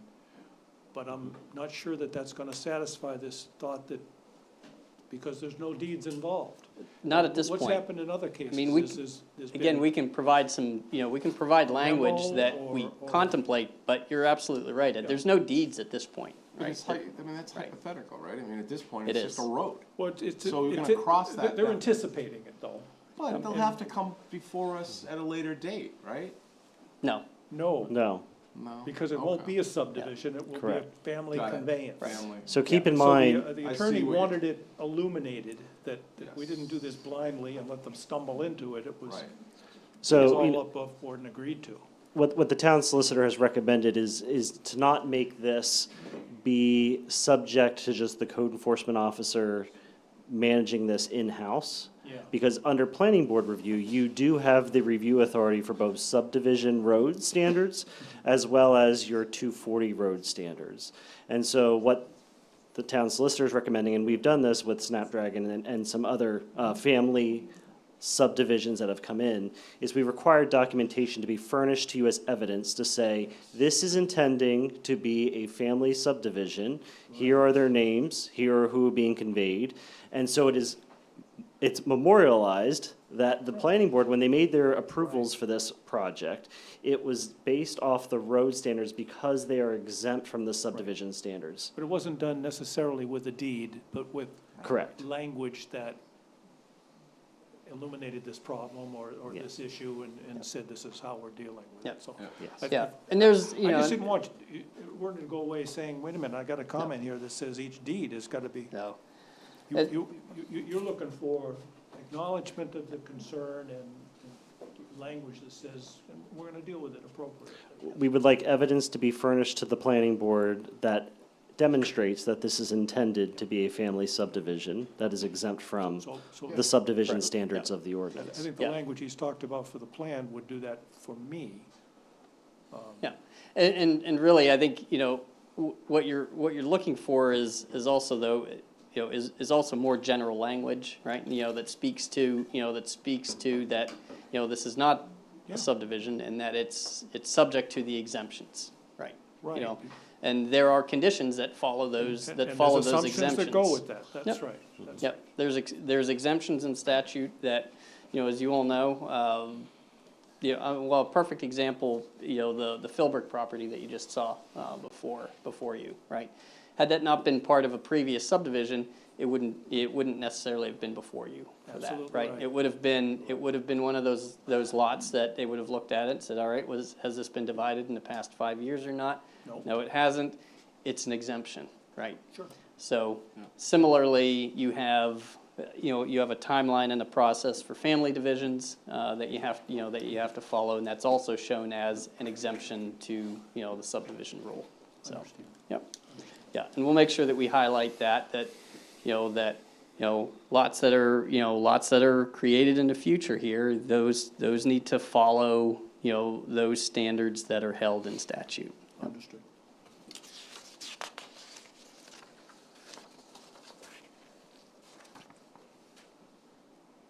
And the town planner, what was the second part of that? Second part was the planner recommends the applicant obtain a main construction general permit, and, you know, I think, Warner, you highlighted that in your presentation. We recommend that before planning board approval, as any changes to the plan requiring additional planning board review. So if you do decide that you would like, to approve this application without their main general permit, we just require that there be a condition placed that explains that if there's any modification to what you previously approved, that based off main DEP's comments, that the applicant come back to you for that revision. Yeah, and that's understood. There's always that, you know, that time frame and that period where you're working through multiple processes, you know, and that you always run into, you know, the potential where one regulatory agency asks for one thing that's slightly different than what's been presented to another. And at some point, you know, you have to bring everything together and reconcile those changes, you know, with those agencies. So, yep. Thank you.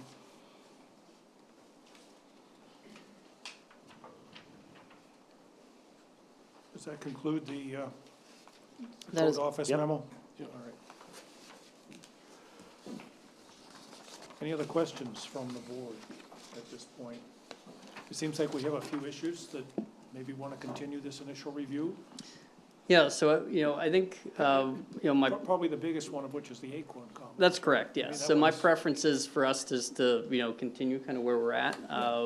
You know, we'd like to get Acorn's comments, get a chance to take a look at those, as opposed to just coming back with, you know, with tweaks and revisions. I prefer to try to do things. Absolutely you right, know, but of at course, once, if so. communication with the code office in the interim is beneficial, Yep.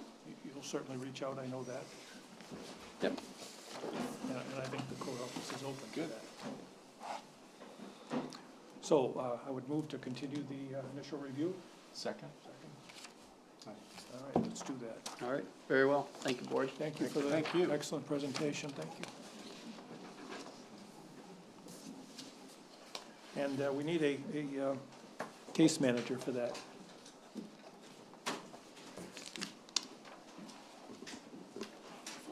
Anybody? I got the last one, so. I'll take this one. All right. That's fine.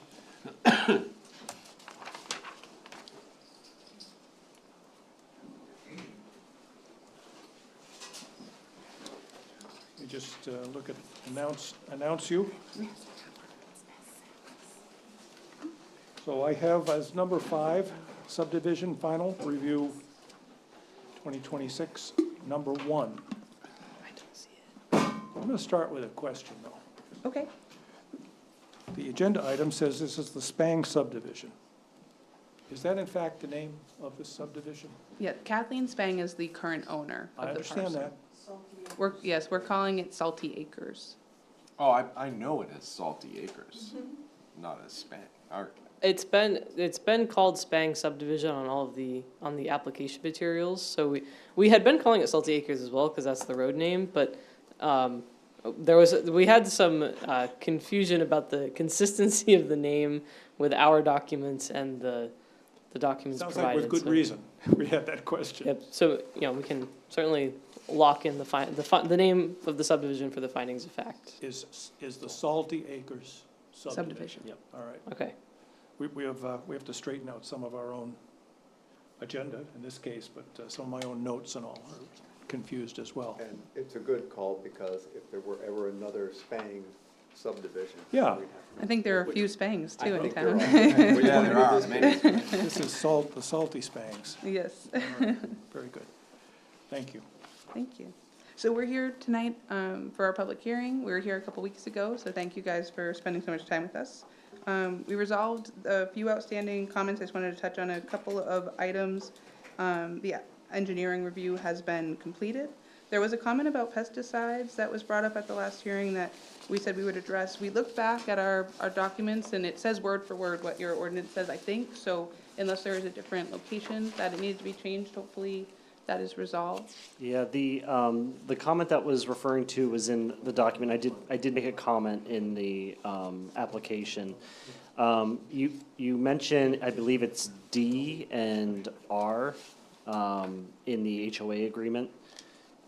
It's more of just a consumer, it's more for the association later, just to avoid confusion. It does show the actual comment in R, but up at D it says pesticides may not be applied unless done by a approved applicator, pesticide applicator. Okay. And so there's just the two wording there. It's very minor, but you Okay. did add the language. So Perfect. yeah. Okay, so that should be all set. We did receive an updated letter from one of the neighbors. I think we had addressed a number of the items in her comment. There was one item that I'm happy to, I brought the RSA just in case anybody wants it, but we've invited the neighbor to be part of the homeowners association and the maintenance agreement, not the homeowners association, just the maintenance agreement for the road. They're welcome to be a party to that. We think that it's in the best interest, and generally people like to be part of those maintenance agreements where you're paying, a portion monthly, a small portion monthly toward an account that resolves for the maintenance and upkeep of the road. They are not required to. The state RSA says if they do not want to be part of that, we can just bill them their fair share of the private road costs. So if there's a maintenance for, $5,000 on the road, then they would get billed for their fair share. Chimberg, Remind me where the butter that Yeah. in question is on this relative to the road?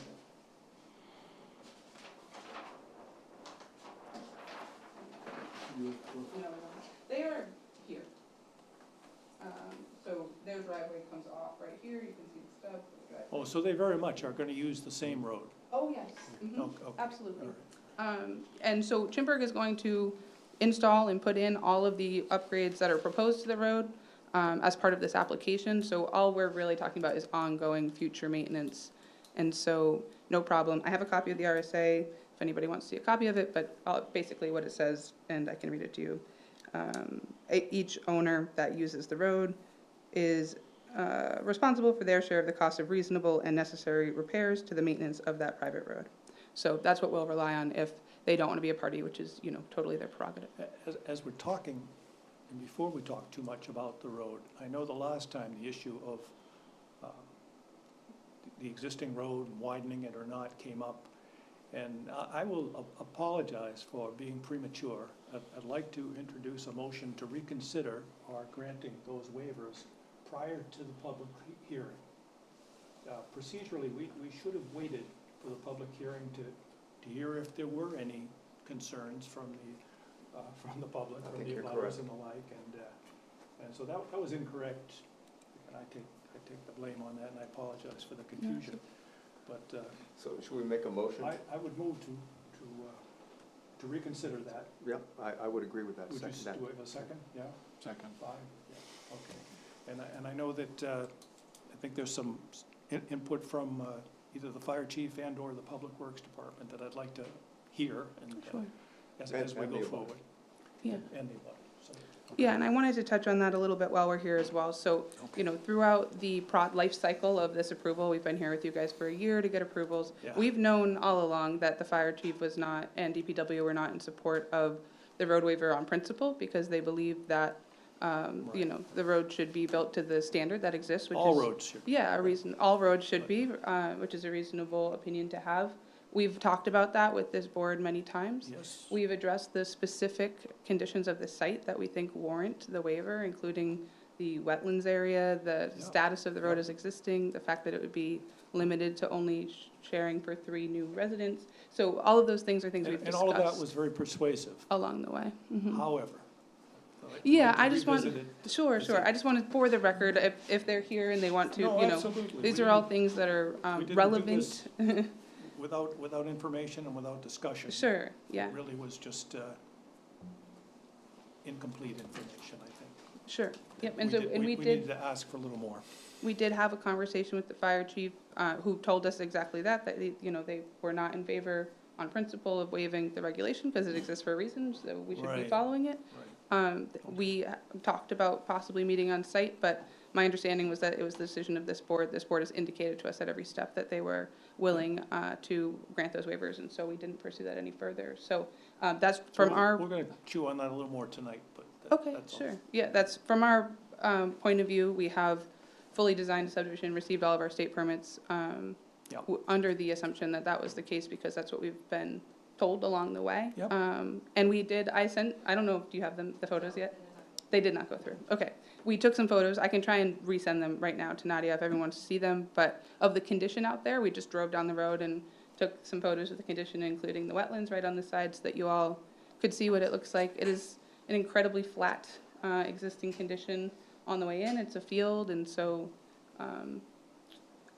I'm happy to, I can get off the mic and, let someone else talk and forward those to you in case they can be pulled up, so you guys can sort of see what the condition is out there.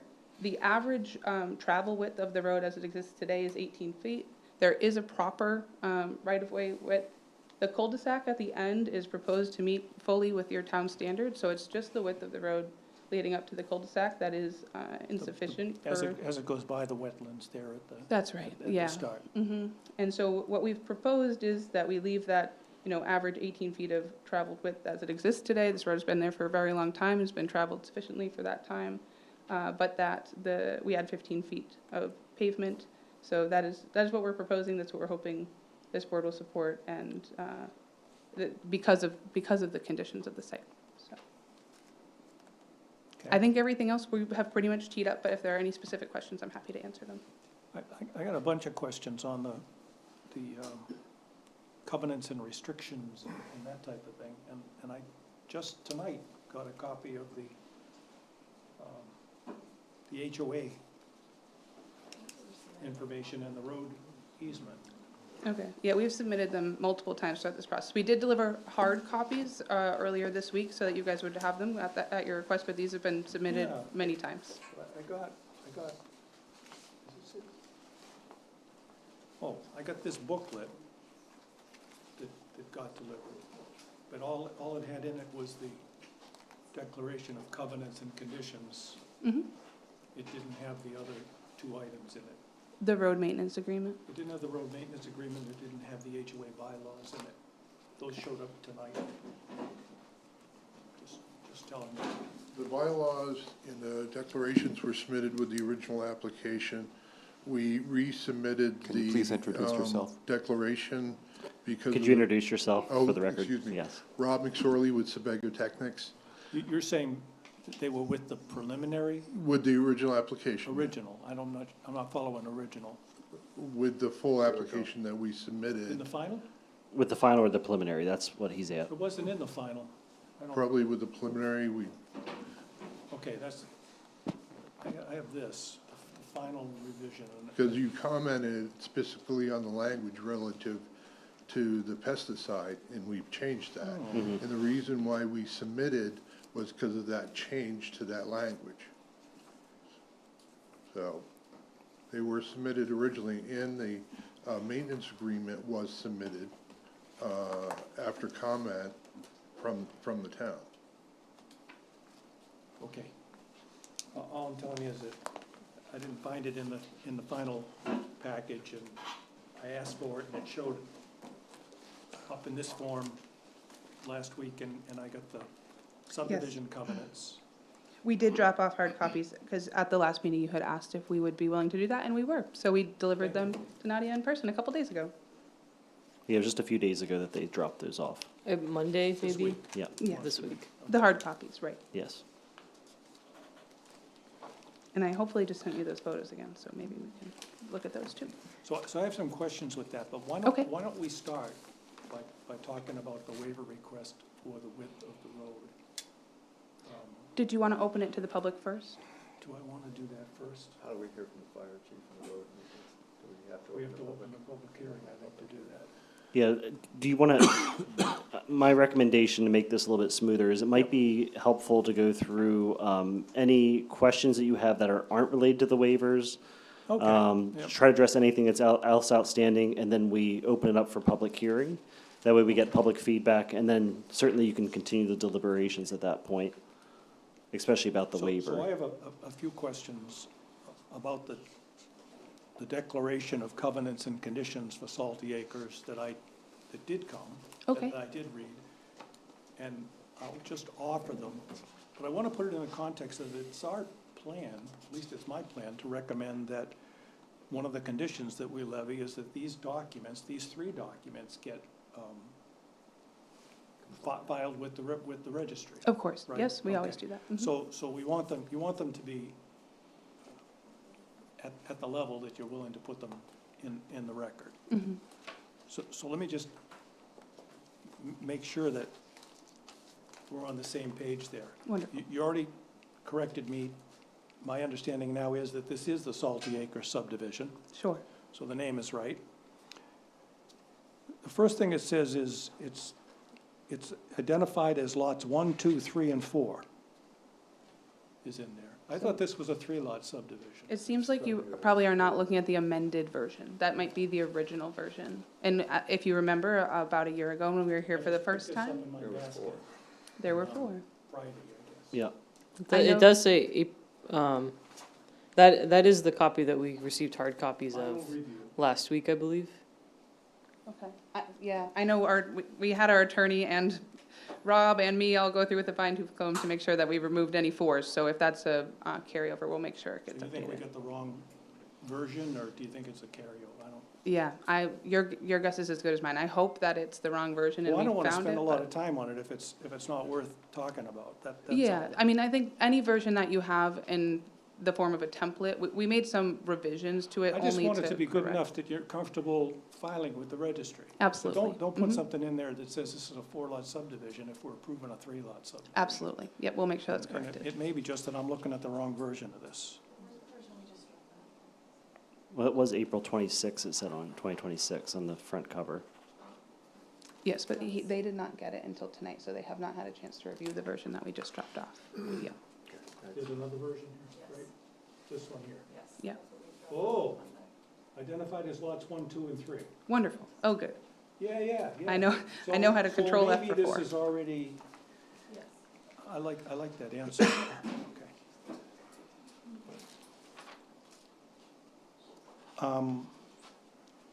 Yeah, there's references in here to Exhibit A, and I think all of that doesn't jive either, because there was no there was an Exhibit A, but it wasn't what it said Exhibit A was. I don't want to go through all this in detail. I just want to offer you that the version I looked through had enough problems that you wanted to be concerned about registering, and it sounds like likely those have been addressed. I'm happy to give you this or not. We can certainly take it if you don't, you know, if you're willing, and we can The same reference it here. against. Let's just do one more example. Sure. 7.3, common open space, each lot owner shall pay 1/4 of the cost. Mhm. Yeah, Did that get caught? And that's the type of thing that I didn't want to be in a position of saying I approved to this mhm. with that. Yeah, that was And yet, the raised. things we were worried about, like maintenance practices for pesticides, that was captured, albeit with a bit of a redundancy. And the maintenance of the stormwater, it says, yeah, people are responsible for it. People are Mhm. responsible for plowing. All of those major items were hit. Mhm. It just merited a little more, and it sounds like you've already gone through that. Mhm. Let me just look to see whether that one. 7.3.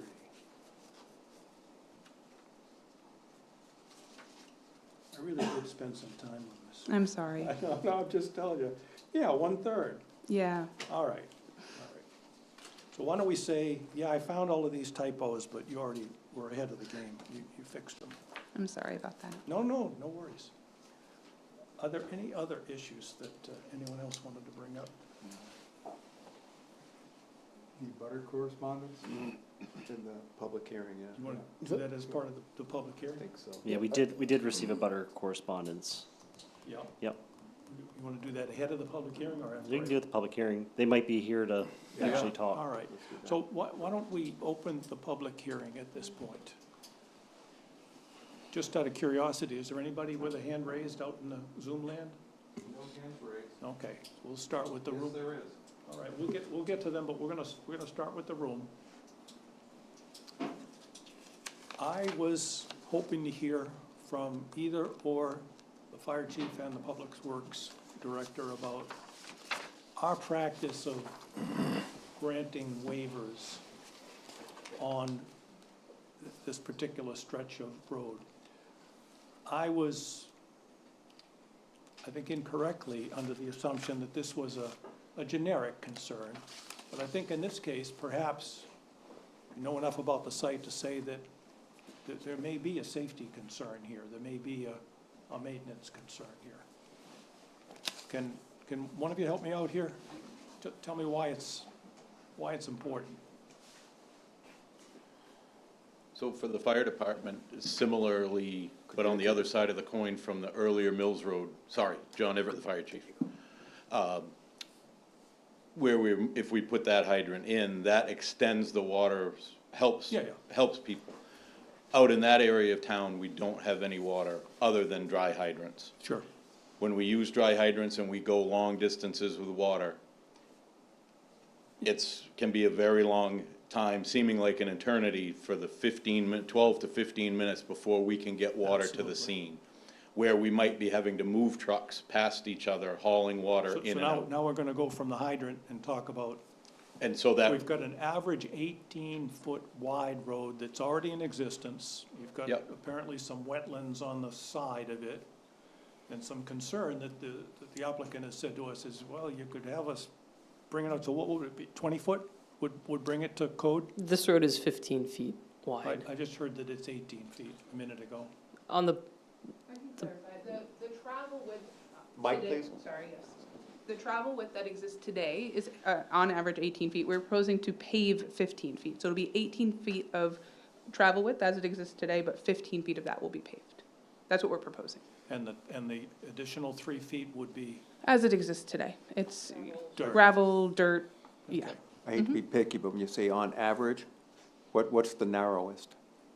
Not less 15 than feet. 15 feet. Not less than 15, thank you.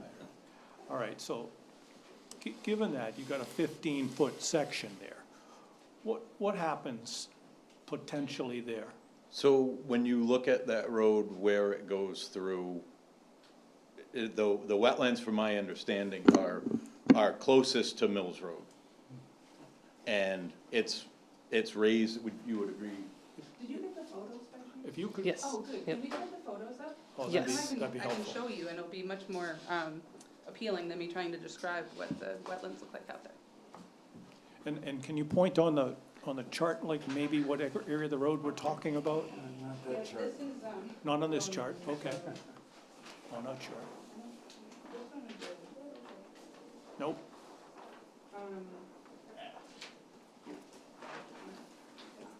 Do we have? We can see it up here, very pictures. Yeah, but where Do you along the guys have road is a that? plan set in front of you that I could show you? George, you should have yours, and Rich, I think you should have. Yeah, I think I have one. Yes.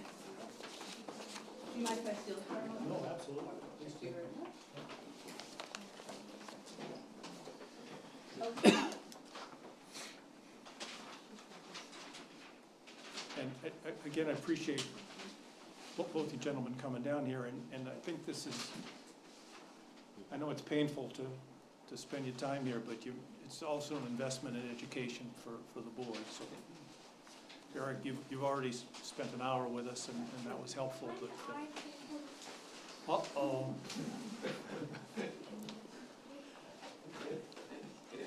It's okay, Dad. We've all been there. That's right. Okay.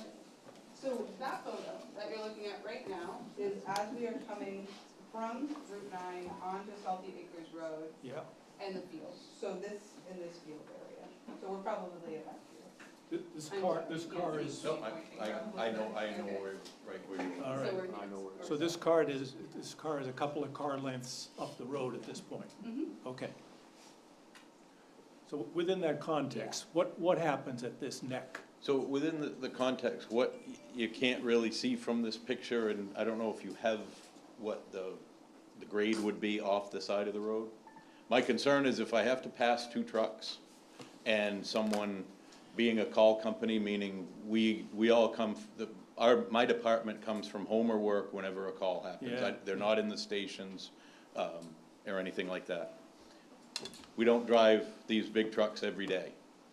Sure. So if we're passing, someone could get over too far to the right. Might be or raining, on each might be side, snowing. and the heaviness of the truck. They either slide off the road, and it again, this road is a little bit higher. I'm guessing when I measured it for addressing, it was a couple feet higher than the plane of the fields. Yeah, maybe a foot. If you actually, the last photo in that album, I believe, shows the reverse view, like coming back down the road, and I think that one shows it a little bit more. These ones? clearly. Yeah, there you go. So you can see how it does start to taper off. Over here. Yeah. Yeah. But that would be my concern, is someone getting over too far, because we're now passing either another vehicle as we're coming in, they're coming out, or in how we do our job, trucking water in, two trucks passing each other, someone gets too far off to the side. Now, in addition to having a house with a problem in it, I've got a fire truck stuck on the side of the road, making that even less passable. I'm envisioning a fire truck and an ambulance. You know, one trying to get Yep. by the other. Ambulance got there first, perhaps, or, And 6 pickups with guys on call. Yep, I mean, on that, we would try to keep the private vehicles out on Mills Road Sure. and hoof it, but that is a concern. so is 15 just too narrow? I don't think it's wide enough, because without my mirrors sticking out, my truck is almost 8.5 feet wide. Our trucks are almost 8.5 feet wide. So, So you're again, saying getting, 18 is what you need. yeah. And what does the spec call for? 20. 20. 20 with a 3-foot shoulder on each side is what your subdivision requirements are. Right. So I'm trying to, maybe I'm trying to split the baby here, but I'm trying to acknowledge the fact that there's a wetland sensitivity here, but the last thing you wanna do is you wanna go build this with with a safety concern. Mhm. So how do we do that? I did, do you want me to be in front of the mic? I don't. Yeah, please. Okay, so the cul-de-sac area is to your town standard I fully. understand, And I so understand. people could go down there to turn and to pass. Also- But deal with the scenario that's just been put forward. You got. Two people trying to pass in that single Yeah, area. yeah, on arrival. Somebody Right. from another town even is there, and now our truck comes up. Mhm. If we made it 18 feet, 15 feet of pavement and 1.5 foot gravel shoulders on either side. The other option that we did demonstrate but have not submitted, just to prove that we could fit it, is Yeah. to do a fire truck turnoff, which I could show if you guys want to see that option. And that's something, sorry, that's something that I did So discuss before you with go the on to that option, say again, how wide practically, with your knowledge of that area, can you make it? There is an 18-foot traveled way, the entirety of the road, except for the area where the wetland pinch points, and you can see it in the photos if you'd like to see Yep. the wetland area. So So what if we say, what would it take to make that pinch point 18? it would take some filling of existing Yep. wetlands. Yep. And if they have to pass in that, span of wetland area, I find hard to believe, but if they did, that would be the problem. So- Just to give it, let's go just to the rate.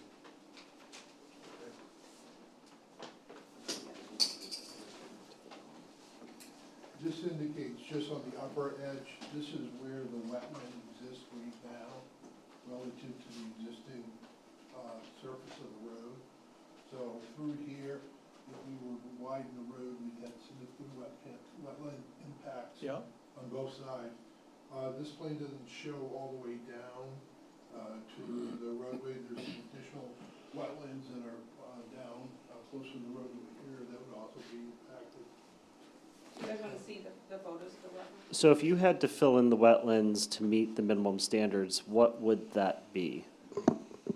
An additional square footage? that would be, Right now, that would be we're to at go to 20 feet. 8,000 square feet of wetland impacts with what we have up here. It would be tens of thousands. No. To go to 26 feet. Your ordinance requires a 20-foot plus 3-foot gravel shoulders. What we're proposing is 15 feet of pavement. It would be tens of thousands of square feet of impact along the entirety of that road. Right, okay. Which is why I was pushing for something that addressed what I'm hearing. Maybe I'm only hearing what I want to hear here, but I'm hearing that the safety concern to the first order, not what would be nice, but there's a safety concern if we're less than 18. And if there are pinch points that are less than 18, what is it gonna take to alleviate that safety concern? So this is the pinch point here. And no more than that, okay? Can Thumbs you up. come forward and see this? We would have to calculate. Jay, did you want We to would look have at to this? calculate. You We want have to come and see read where it. she's Right. pointing? But it could be a significant impact. So this is the pinch point here, where you can see this is the wetlands delineation line, comes right up to the edge of the traveled area. This is the narrowest part of the road in between these areas. Everything else is already 18 feet of travel. Which is great, which So- is why I'm fixated on 18 and not 20. So to clarify, in the measurements that we see here on the plans, it's 15 feet. Of pavement, Of, proposed pavement. The traveled way on the site, on average, is 18 feet.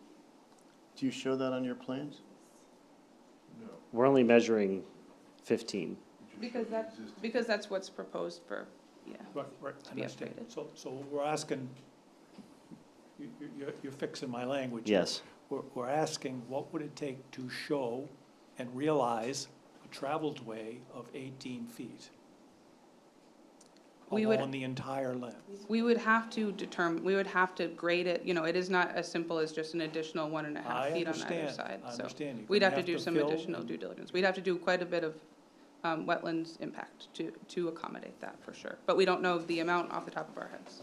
What if you just made it 20 feet where you don't have wetlands? You could put a guardrail that says, it's no passing zone or something. So that's something that we show here on this plan, which is just a bump out. It gets it as wide as 25 feet, far enough so that if an ambulance or a fire truck had to pull off of the roads in order for another one to pass, if that is actually the concern, then they would be able to pull off there, and there would not be wetland impact in that area, as, you know, shown on the plan there. Is that green trapezoid? Yes. Okay. Yeah, So I'm intrigued by this idea of a bump out. If there's a fire, which I really hope there is not. Me too. But if there were a fire back there, the fire truck and ambulances themselves would be up around the cul-de-sac, is that correct?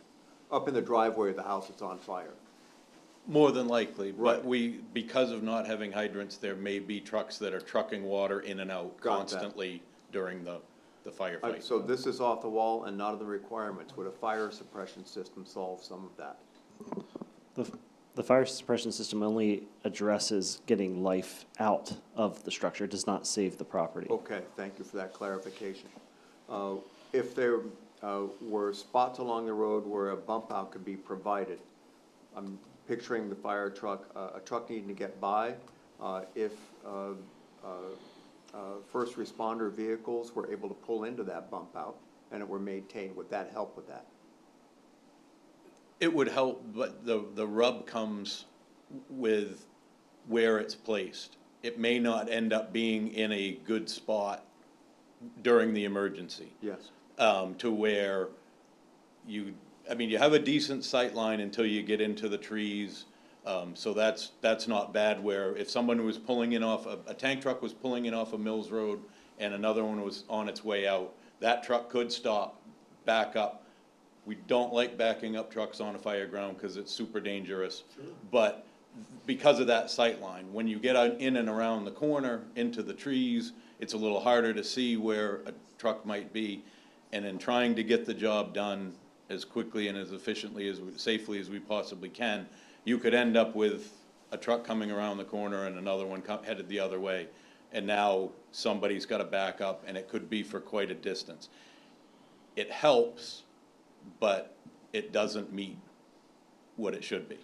It's a worst case scenario. It is snowing, it is January, the road was recently plowed, but it's the 15-foot that's been plowed, it's not the gravel sides on it have been plowed. Add that it's a foggy day. And you've already had 4 storms, and the banks on the side are 5 feet up. I know this is the kind of scenario you think about. It's not a nice sunny day where everything's dry. And certainly that's, another consideration is as there's been areas in the past where there's been like a right-of-way that was only for the fire department to use in between 2 subdivisions for fire protection only.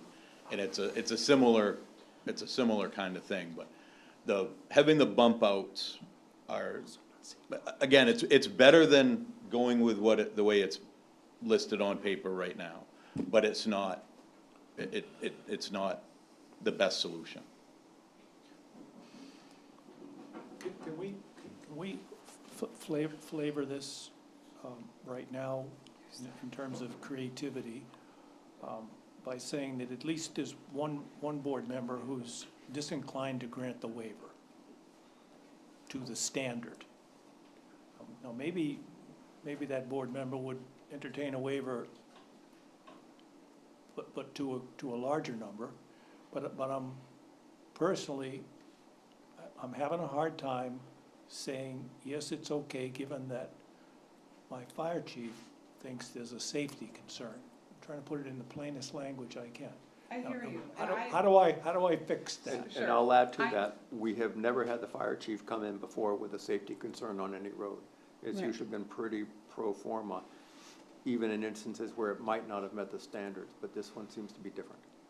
Yeah, so. It's worse. Yeah, I don't know how to make you feel better, except that I can say these things.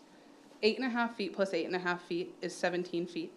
We Yes. have an 18-foot traveled way. Do I want fire trucks to have to pass each other with 6 inches of space? No, I understand that that's No, not no, no, ideal. but I'm We not have- hearing that we do have an 18-foot. Yeah, you said on average. There's a pinch Yeah. point of 15 at that. In one location, Well, you let's know, fix and must they pass in that one location, I guess is a question. But beyond that, Yeah. Can you build what a is, bridge at the choke point? you could do anything if, you know, I mean, it's, you know. it's least impact to the wetlands. It's just, like, it's just put I mean, this is a culvert. flat existing road, so we would never build a bridge. We would impact the wetlands more, which is unfortunate and very And you expensive. don't have to And design this on the Yeah. spot. Maybe there's some things we're not thinking about. my concern, I guess, that I would raise to this board is that we have had this conversation at 7 planning board hearings. We are at the last one. understand. It is very frustrating to get to this stage. We already have our state permits in hand. We already have our Department of Environmental Protection permits in hand. You have had this feedback from your fire chief. We have had this conversation at every hearing. You have indicated to us that you're willing to grant the waiver. I apologize going in. I understand. Yeah. Hey, Sean Samus, Chimberg Development. I just, Sean. also, having been privy to the conversation we just had with you this week, Chief, I feel like the stance that I'm hearing you take now also has evolved a bit. What I heard you said was, as Alex had indicated, is that you You're were trying to be persuasive here, right? I'm trying to, like we had discussed on the phone, Chief said, you know, standards exist for a reason.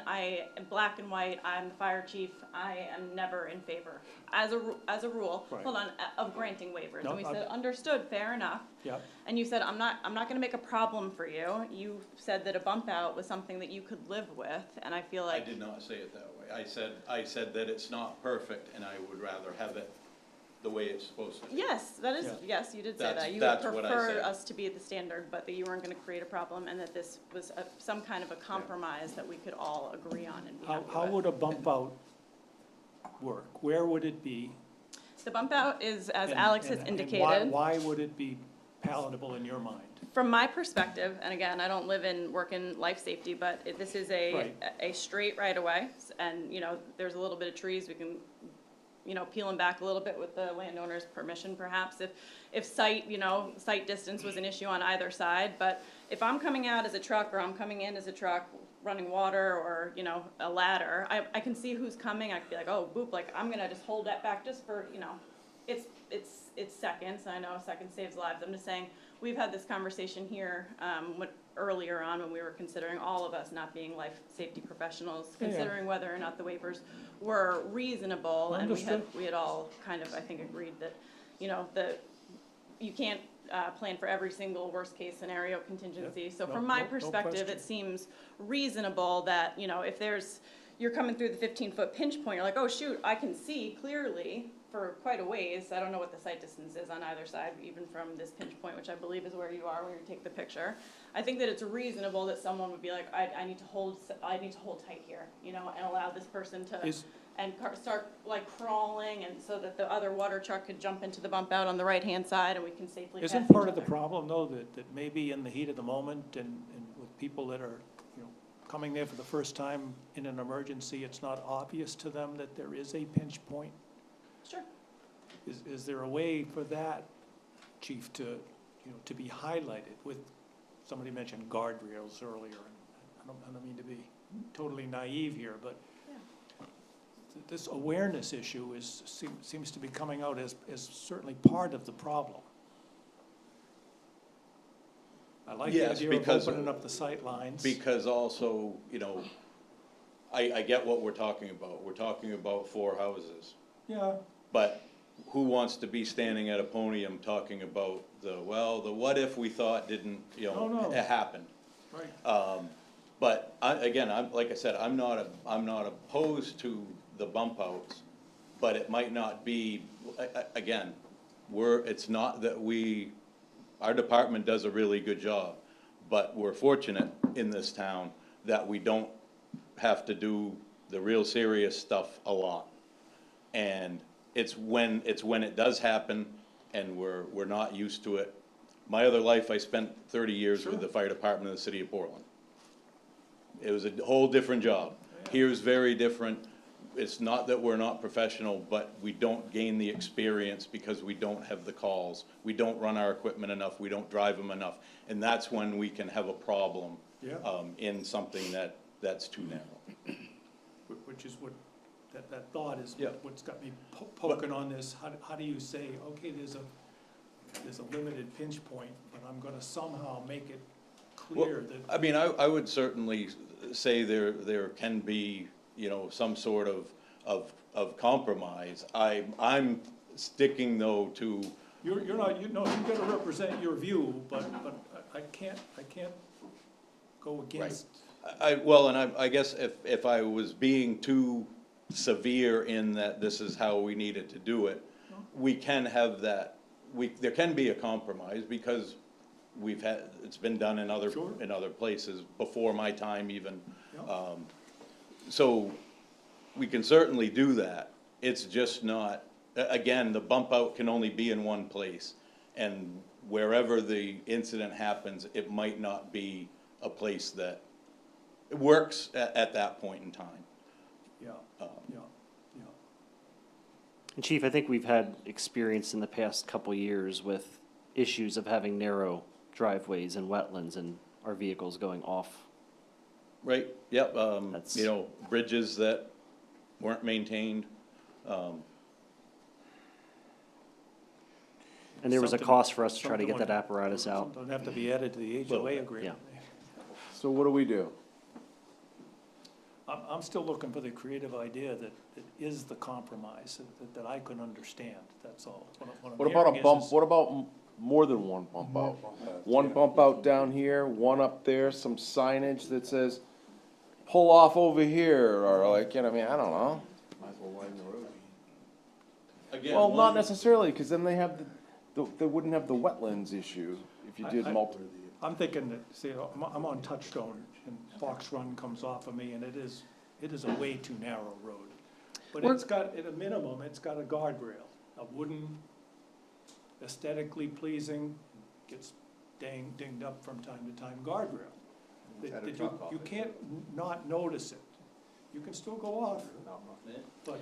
I think what we'd like to propose at this point is, I'm sure many of you, like me, if it's hour 12 of their workday and the creativity is at an all-time low, it may be much more creative tomorrow, that we would take this discussion offline, let us take a look at the plan set and see what we can fit as far as a traveled way and some other creative solutions. We'll connect with the fire chief and with DPW once we have some options to see if it's palatable to them. We do really want to insist that we have the public hearing tonight to hear from our abutters so that we can have that part of the hearing completed for us. And address any other comments that you have, but in terms specifically of creative solutions for the fire bump out, we'd like to do I apologize it. for not forcing this issue earlier. I do understand that it puts you in a very difficult position. Yeah, I just hope for future applicants that it's taken into consideration sooner. Yeah. We will do better. We could continue the public hearing to do that, but we should hear from the letters from the abutters. Yeah, Wonderful. if there are other issues, absolutely. Butter has the same issues. So both the fire chief and the public works director are here. If there's any questions that you have tonight to offer them, Eric, is there anything you wanted to say? Don't feel obliged, I'm just saying. You've waited all this time patiently. We talked a lot about public safety, but there's also public service involved as well. Yes. I mean, does solid waste currently go down there and pick up the trash as well? There's a private road. Yeah, we're assuming that they have to run it out to the They don't have to, not if they got more than 3 homes, but, so it's something that, as you all know, we just went to this automated pickup and all this, so. One of the big pushes from them was, so there's a lack of service all of a sudden where people have to travel over 1,000 feet, I guess, to take their trash. It's not very convenient. But, it is a service that Casella is willing to provide. However, they won't do it on road. They're 15-foot right, I'll guarantee you they won't do it. So, because they can't back those trucks down either. So it is a public safety, it becomes a public safety from their perspective, or equipment safety. And not having any shoulders is always a concern, right? 15 feet, and I think we talked about that at the last meeting, is your typical driveway is 24 feet wide for a 2-car garage, right? That's 2 vehicles in a driveway, 24 feet. We're talking about 15 feet.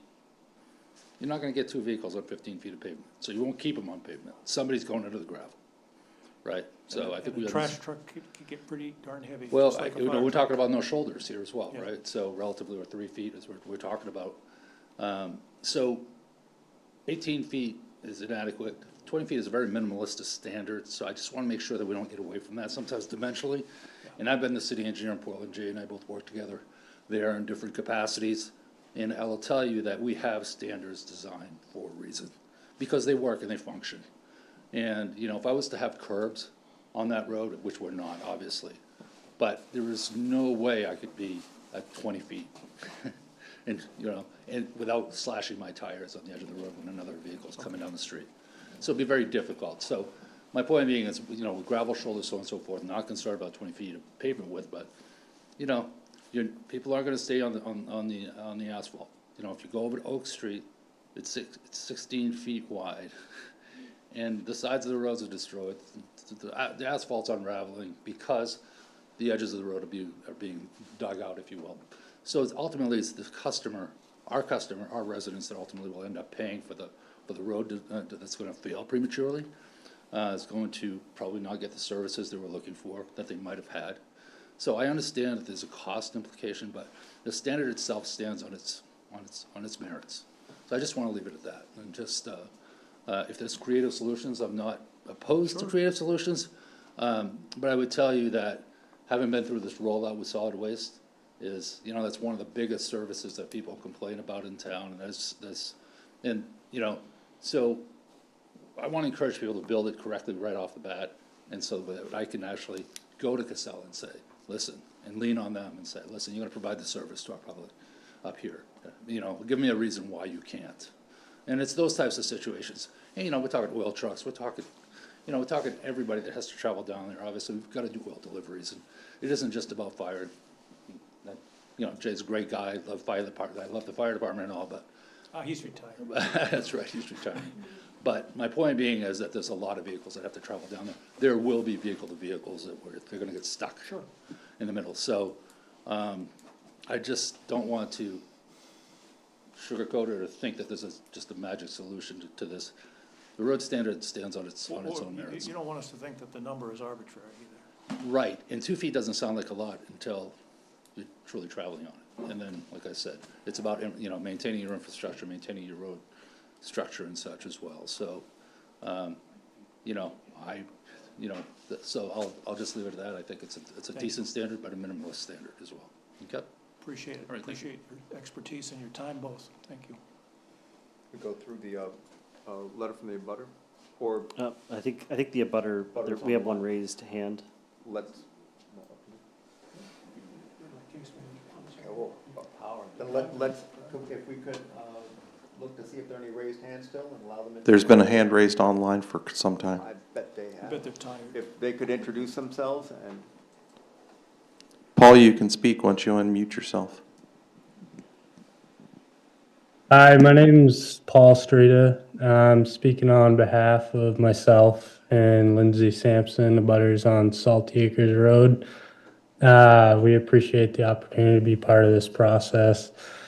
We're not opposed to development. We just want to make sure it doesn't create unresolved impacts for our property. First, no agreement has been reached with us regarding the proposed road maintenance, and we have not received any follow-up since our response on March 2nd. Second, the application assigns responsibility for maintaining the road and stormwater systems to a homeowners association that we're not part of, while also suggesting we could still be financially responsible without any agreement in place. This sets up a structure that affects us, but doesn't clearly define how that works. So from our perspective, it remains unresolved, which matters before any final decision. Third, the project relies on multiple waivers, like you guys were talking about, including road width and groundwater review. While also we depend on private wells, and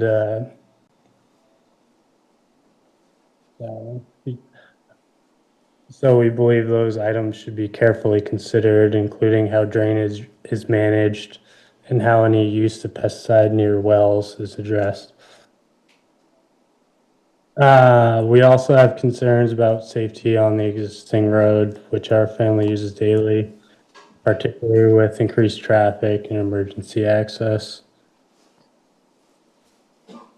We understand there was discussion during earlier review about road width and site constraints and whether the level of development was appropriate for the site.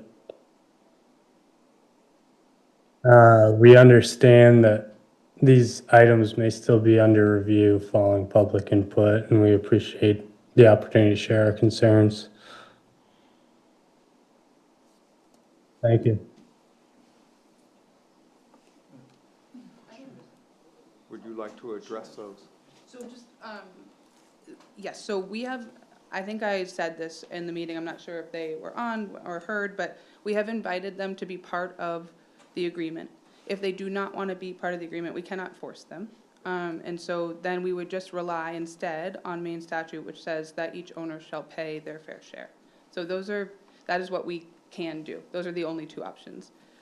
We've offered to meet with them in person, which they have declined. And so if they have our contact information, if they'd like to change their mind on that, we're happy to meet with them and talk about it. But we feel like this is a sort of a personal issue to be resolved, not a planning board issue, because Maine state statute governs that in the absence of an agreement, then everyone will pay their fair share. And so we're good with that. The pesticides we did talk about as well. So I think we covered that earlier. You've added the pesticide.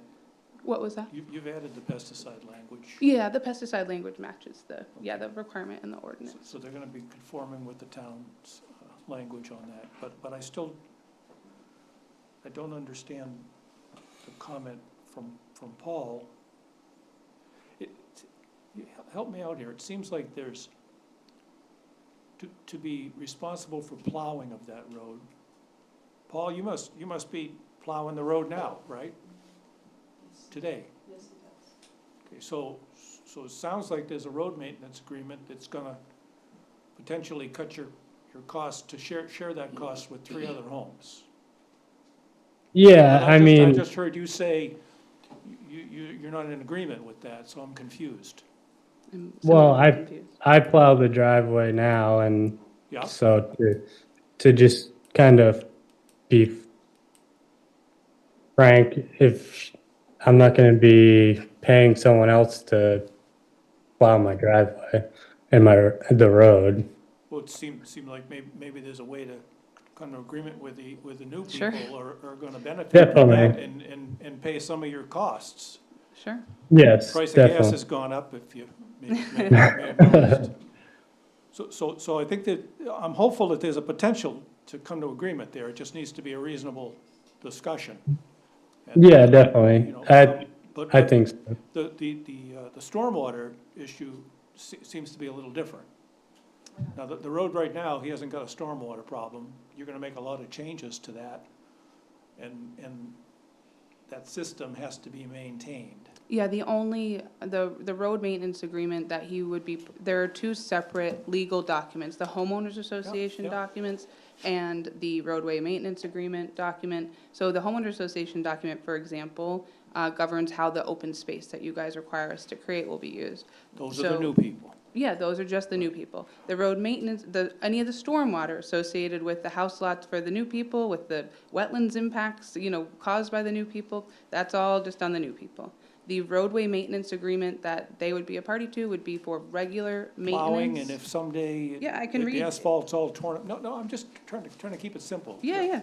The RSA very clearly says what would be required. There is drainage out there now. There's an existing culvert that must be maintained, so that is part of a stormwater maintenance plan. It is not, something that was designed Sure. as part of a homeowners But association. it's gonna but get that taken care of exists. though by the new people. Well, no, the culvert, for example, that exists out there today, Mr. Starita, who is on, whether he maintains it or not, it is his obligation to keep it clear because it's the road that he uses, or someone has an obligation. And so anything that is newly created by the association will be maintained by the association. The general repairs and maintenance of the road that all 4 of them will share, hopefully really nicely and neighborly, will be shared by all 4 parties. Yeah, again, I'm only drawing on, some others may too here, drawing on my own homeowners association. It's just a small one. Just got eight people in it. And we generally find that the culvert that's near me, on my next door neighbor, we deal with that one. And the one that's up the other end of the street, well, you know, Jim takes care of that one. It works best that way. And that's the way it works. And there's not a lot of, it looked like in your case too, there isn't a lot of money in this. It really is attentiveness. Mm-hmm. That's right. And somebody's filling out a form and filing it with the town. Well, maybe that'll be one of the, whoever volunteers to be homeowner president. That's right. Will be taking care of that. So by definition, it'll be a new person. Mm-hmm. I don't see, hopefully, a lot of costs unless at some point the road gets torn up and all four of them agree that they want to go fund a Sure. new road. But this road's to be paved, That's correct? Right. So Mr. Sarita would then, if that road's torn up, be a quarter of that pay to repave it. Yes, and at Chimberg's expense, they are going to do all of the upgrades. There's no upfront cost for the existing homeowner out there to participate in any of that. So he's gonna get a brand spanking shiny new road for $0 down, and then he will continue to share in the maintenance of that. Paul, is any of this discussion helping your concerns or is it making it worse? It's not making it worse, no. One win tonight. I just have concerns with what I was talking about, and I mean, It's a lot of change. yeah, and as far as like if there is additional costs, like that wasn't historical with what the road is, I mean, Yeah. was my only concern. Can you help us out a little bit, Paul, on the road width? And, I mean, in your abutters letter, you seem to play both sides of that you don't want to impact the wetlands, but you want to make sure the road width is safe. How do you come down on that? Get him on board. It's, I mean, it's a tough spot, but I mean, I think coming like you guys are talking about figuring out either like a bump out or something like that, where it's, you're able to make it work with the fire department. I'm just a plumber. I don't know. Fair enough. You know where water goes.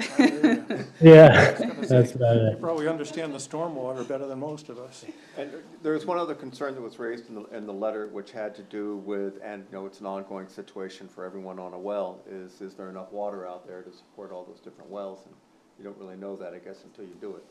Yeah, we develop very dense subdivisions that are, many more wells on much less land, and so on an acre of land, to be able to put a well is not a concern. And I know that wells do go dry in Maine, like when we had a very dry summer, but none of them were around here. Right, and these will be new, drilled wells. I don't know what type of well they have, but our wells and the distance between, the topography distance and the physical distance between these new wells and their existing home, it's not going to affect their aquifer, yeah. Thank you for addressing that. How does that sound, Paul? That sounds good. Okay, thanks. Fingers crossed. I don't think there are any other outstanding issues in the memo, other than a 12-inch culvert, which you mentioned is existing. That's correct, yeah. Any other questions of the room? Anybody else online? No one else online? I continue the public hearing. So I think that hopefully we've met your request, at least to get any questions that exist today out there. Sounds like the only one is the most difficult one still, and that, in part to myself, we've left till the last minute. And so I'd like to propose to continue this public hearing until 2 weeks. Is that adequate? I think if we could continue for 2 weeks now, and we're gonna get right on working on a solution, and then if we need an additional continuance, I assume we could just request that from you all? Yes. You can request a continuance. Right, that'll be easy enough, but don't wait for 2 weeks if you have to reach out. Oh, listen, tomorrow morning, that fire chief's gonna have me on the phone. I mean, I just feel like what's been discussed here, what's been discussed on the phone, obviously it's frustrating. I think the question is there a forum that needs to occur so that everybody's on the same page? Or are you guys happy with us sort of running with it on our own and coming back here with our best proposed solution? Right, but in the limit, I'm gonna want the fire chief to nod with a safety issue, and I want you to think about what the Public Works Director just told you in terms of the saleability of the, and maintainability of the whole project. Can I ask one last question? One last question for our brainstorming tomorrow. Is there any heartburn if we were to, again, we owe you some answers on pinch point, what exactly it is, but it sounds like some of the concern is we're focusing on this like paved 15 feet of pavement plus like maybe 2 feet, 18-inch shoulders. Would the board be, like, prefer us to just not pave the road? We just leave it, you know, as is, gravel? It's a wider travel way, I guess. It would be up to what you come up with, the fire chief and the road maintenance. It would seem to me, and I don't know anything about it, don't have a paved road. I think it's gonna be harder to keep maintained, but that's my own naive thought. That may be one of the concerns. And if you have a 15-foot paved with 18 inches on the side, that may be less drivable than just the full 18. But I don't know, I'm not the guy to ask. I would reach out to Eric with that question. So what we can offer to you is, we do have something called a development team meeting, and that's when we have all department heads sitting at a table, and we all brainstorm or go over and review plans. Certainly, we can call one of those together if that's beneficial for you. Yeah, right away. As soon as we get on your As soon as you get an idea or two. We're all looking for I was gonna say pathway, but that's the wrong word. We have our permits in hand, like everything. I understand. We're. It's not the first time we're having Yeah. a conversation with the only. Jay, you're here on the 7th, April 7th? Yep. So that's our next development team meeting, is April 7th. We meet at 10 o'clock? 10 a.m. Yep. Here. Here. We'll put you first on the agenda. Yep. Okay. Thank you. Thanks.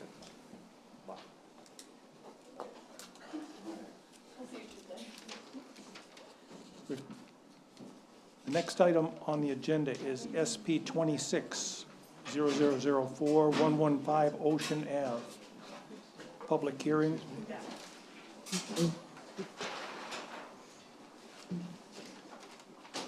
All right, how's it going, everyone? Great. You're going to remind us what this project is? Yes, I can do that real quickly. Yeah. So my name's Lena Toby. I'm here with Walsh Engineering Associates on behalf of the Kennebunk River Club. Nadia, would you be able to bring up the proposed conditions plan? Sure. Please? Thank you. Real briefly, this project is just a minor expansion of the docks at the Kennebunk River Club. These improvements are strictly for safety, and there is one addition of a boat slip on the north basin. So once the plan's up, I'll just kind of walk through what we're proposing. But in total, it's 444 square feet of dock area increase is proposed. Once that plan's up, I can. I can't wait till our new system.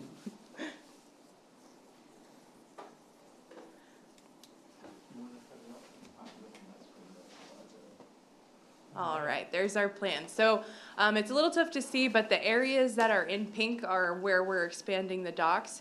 So the main gangway is going to get 2 feet wider. That's kind of what you can see sort of towards the bottom of what we're seeing right now. 2 feet wider for safety. The kids' crabbing area is just below that. That's going to get 1 foot wider, again, for safety. The dock kind of moving upward up on the plan from there. There's one dock that's going to get 4 feet longer in the south basin. And then when we go to the north basin, which is above that breakwater, right now they've got a system of just a bunch of random dock segments that are kind of stuck together. This is going to make them all uniform in width and all newer. So there'll be safety. There'll be no ankles that kind of get dropped in between the docks. And then there's one more slip just in the top right part of the drawing in pink. There's one more slip being added. But that's the proposed project. We went over that. was a good presentation the last time. I just wanted to remind everybody about that. Were there any questions that the board had that didn't get asked last time? No. There was one, John? Nadia wanted a copy of the existing parking plan, as I recall. Is that right? Yeah, and we did receive the findings of fact. I don't believe we've gotten a parking plan, but I should have followed up on that. Yeah.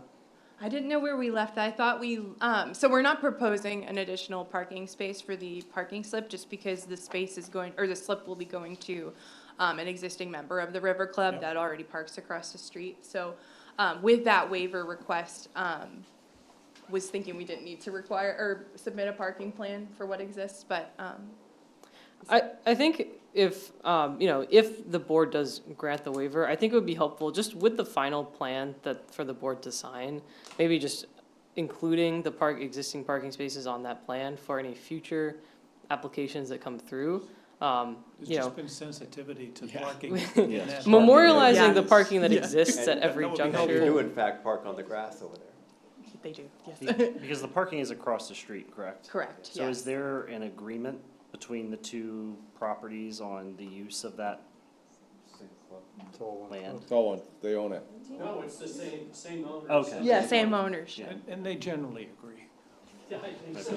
They don't tend to. Because No, normally, if you're parking off the premise, they require an agreement that Sure. within 100 feet of that, which this is well within that proximity. I just wanted to make sure that was, and that could be, what we could do as a solution is maybe just put a note on the plan that says that parking is provided across the street by the owner. And we can note that in the findings of fact Yes. as well. That's a good idea. Perfect. Okay. All right. Thank you, guys.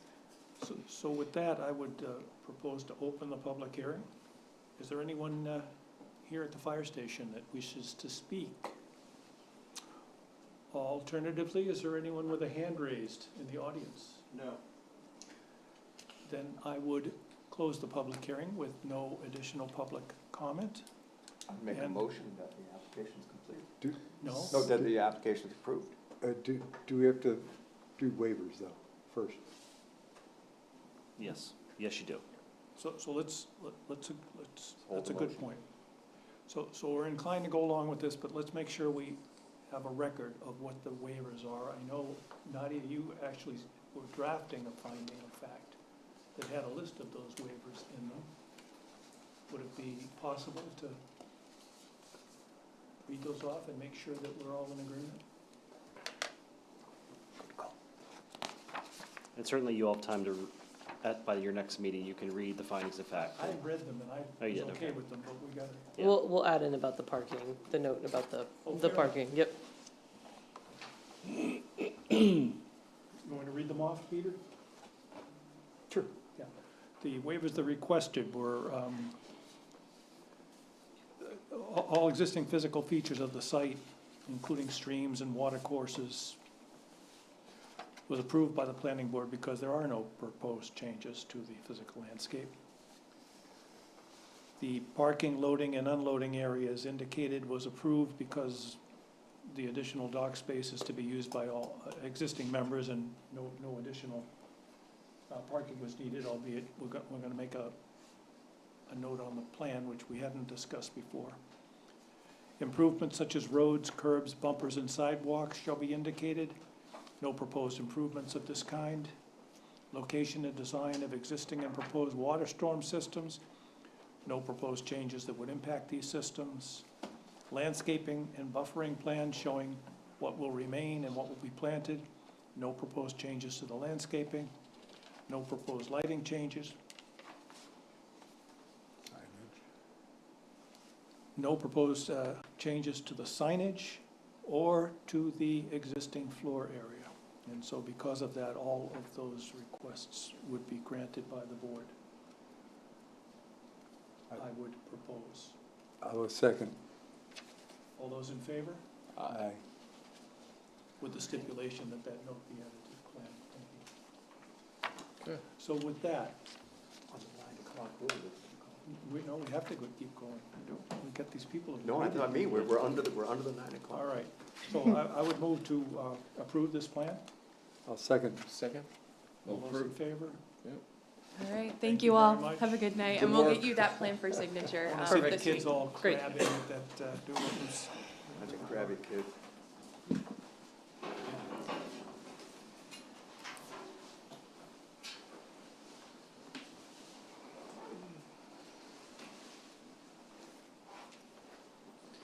Yeah, good evening, members of the board. Sean Toby with Haley Ward. This project, I can go quick overview, a little bit for the board members that weren't here. Yeah. Also with me tonight is Karen Whittet, the manager of the cottages at Cabot Cove. So essentially what this project is, it's an existing developed site. There's 16 seasonal rental cottages on the property. It's extensively landscaped and developed right down to Chicks Creek, which is on the left side of the plan there. And there's stormwater that's been coming onto the site from the northern wetlands, from South Main Street, and a culvert that comes under South Main Street onto the property. And over time, that stormwater's increased. It's flowing through the property. It's starting to cause some problems with erosion, runoff, and impacts to the cottages. And so this project, basically in simplest terms, includes installing a lot of yard drains, kind of catch basin inlet structures, piping them together and discharging that water to Chicks Creek where it's originally been doing so. And so there would be 3 outfalls to Chicks Creek in the same locations as where it was previously discharging, as well as there's an existing culvert that goes under South Main Street. It's angled right at the corner of one of the cottages. All we want to do is just install a manhole, redirect that, and discharge it back into the same wetland that it's always been going to. So since the last meeting, there was some concern, about the stormwater discharges, where they were going, if a full drainage study was needed. The plans were sent to Acorn Engineering for peer review. They agreed that a full study is not required. We're not adding any impervious, no expansions to the site. It's a grandfathered development, so it's kind of a significant burden for this homeowner to bring the treatment up to modern standards when you have stormwater runoff coming from adjacent properties. So we've worked through any of the Acorn comments, very minimal, so those have all been addressed. We just obtained today our main DEP permit for work adjacent to the shoreline, so it was activities adjacent to the shoreline as well as the outfalls. And I believe we've worked through most all of the comments, unless there's any outstanding ones, we could go through those. Yeah, the only one I wanted to make mention, it was a fairly new comment, was from the town engineer. He reached out and just mentioned to Sean about the drain manholes for the 1-foot subs that you're going to. Looking for an easement? Well, the easement, which the public works director was comfortable with, it's at that lower right-hand over corner. where that culvert gets extended across onto the private property. He just wanted an easement to maintain that in the future, because it's part of the I didn't town. understand the mechanics of how you did that. What? If you look in the plan, Is there a letter that needs to be written, or is there a note on the plan, or what?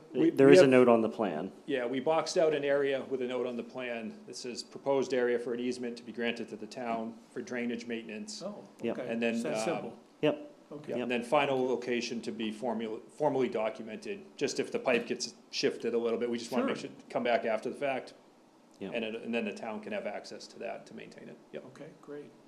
So I think besides adding those 1-foot subs, you were fine with. So that's really the only outstanding comments. That sounded like a good catch, actually. I was trying to give myself some mental salve for having, I thought Acorn did a fabulous job. We quickly, appreciate the and- quick and turnaround, and it was, In fairness, though, it's a credit to the work that you did in advance of that allowed them to do that. So thank you. One professional team to another, I guess. Yep. I think we all came away with an increased confidence that this is a good solution, the right way to go. John? I had 3 comments, from my memory of the last meeting. And I thought also you did a good job addressing the concerns of Acorn. There were a couple other things, though, that were noted. I think Nadia asked for pre and post water flow. Did we agree that that was needed or not? That was what Acorn came back and said, that it wasn't required.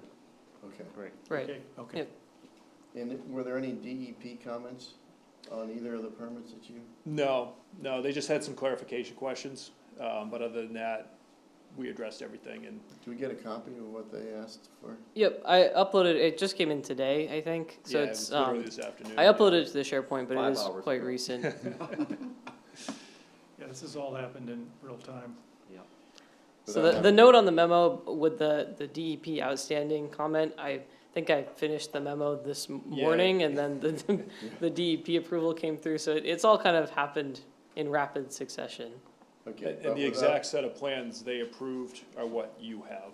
So both plans are the exact same. They have the current revised I ones. know sometimes it's frustrating working through these things in a small town, but I think this is one case where you have to agree that it's really been a pleasure and a benefit to have a small dedicated team. You guys did a great job on this for the town. Yes, you do, Nadia. Thank you very much. I just have a question, though, without having seen what came in this afternoon. Is there anything that you saw that would indicate any issue that wasn't resolved properly by the DEP comments? No, Maine DEP approved both their PBR sections that they were looking for, so. Okay. And the last one was, were there any impacts to the neighbors that hasn't been accounted for? Nope, same on that, and that was confirmed with the Acorn peer review, that the discharges won't affect any adjacent properties or downstream watersheds. Was that in your comment response? It was a comment that Acorn stated, and then we just confirmed noted with it, I believe. Can you tell me where that was? Acorn sent us an email basically confirming and has offered to furnish us with an official final memo. We haven't gotten the final memo yet, but we did receive notice from Acorn that all of their outstanding comments were resolved with the updated plan set. It was comment number 2 at the end where they stated that, flows to Chicks Creek and Kennebunk River and ultimately the Atlantic Ocean, detrimental impacts downstream properties are not anticipated. Which document we This came in this afternoon at 4. Oh, I haven't seen it yet. No, the responses were submitted Monday, yeah. Oh, this is the earlier. We had a comment response letter, we addressed everything from Acorn, but also in Acorn's, it was more of a statement than it was a comment to be responded to. Is it this one response to Acorn, right? Yes, and it's the bottom, right there, that last sentence of comment 2, so that was Acorn's statement there at the bottom, Okay, saying that there's no impacts. All right, that's fine. Yep. All right, then I have no other comments. Okay. Thank you.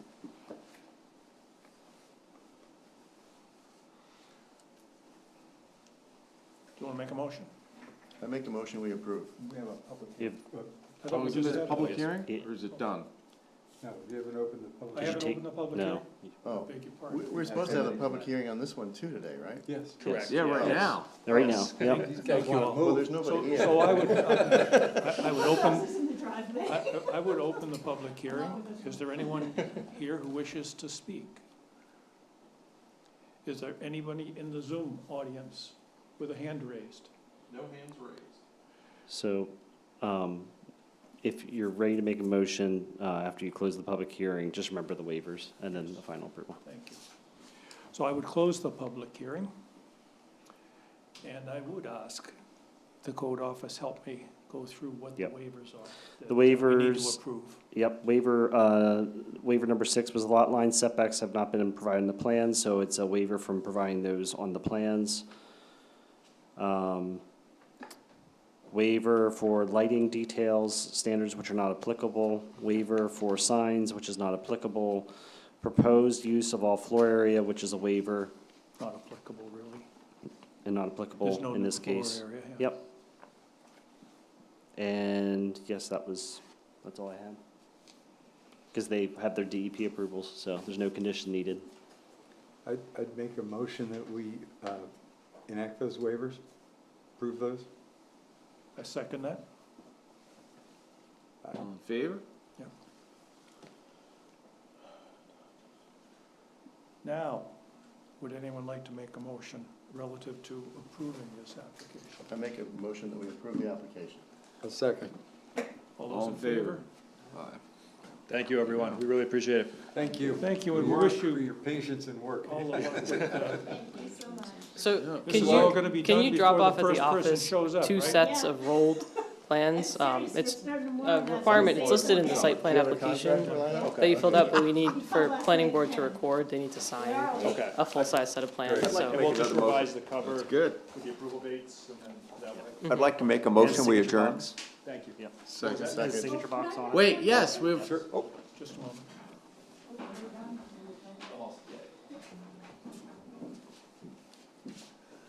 It's a familiar face. Hello, me again. I'm Nancy Alman, and I'm butter to the Snapdragon off of Goose Rocks Road. It's a proposed driveway. And about a month ago, the public hearing was continued, and we're not notified on like a second public hearing, so you just have to keep watching. And I do have an abutter comment letter. I know my neighbor did one, and so I have 2 copies here. I know sometimes you folks don't get stuff, but Yeah. if you just tell me the email to email it to, but I thought I would at least get, or just give it to. You can email it to me. okay, good. That'd be awesome. Yep. You come to all of these meetings anyway. I know, I'm You very, might wanna it's join us. quite, Sure you don't want to join the board? I'm thinking about it. It's been very informative. I've never had any skin in the game, Yeah. and now I do. And you know everything before it's gonna happen. Yeah, and it's interesting to see how it works. But, so can I give, do they have a case manager that I could give the 1 copy to at least? On Snapdragon. I don't know, but give it to me. Okay, there we go. So Nadia, you can get the. Good Lord, this Yeah, is so a if you send book. me, Cabot Code was my, Oh, okay, my, all right. I was POC for it, so Thank you. now I'm free. So thank you very much. I made a motion earlier to. I had no influence on it. Second that motion.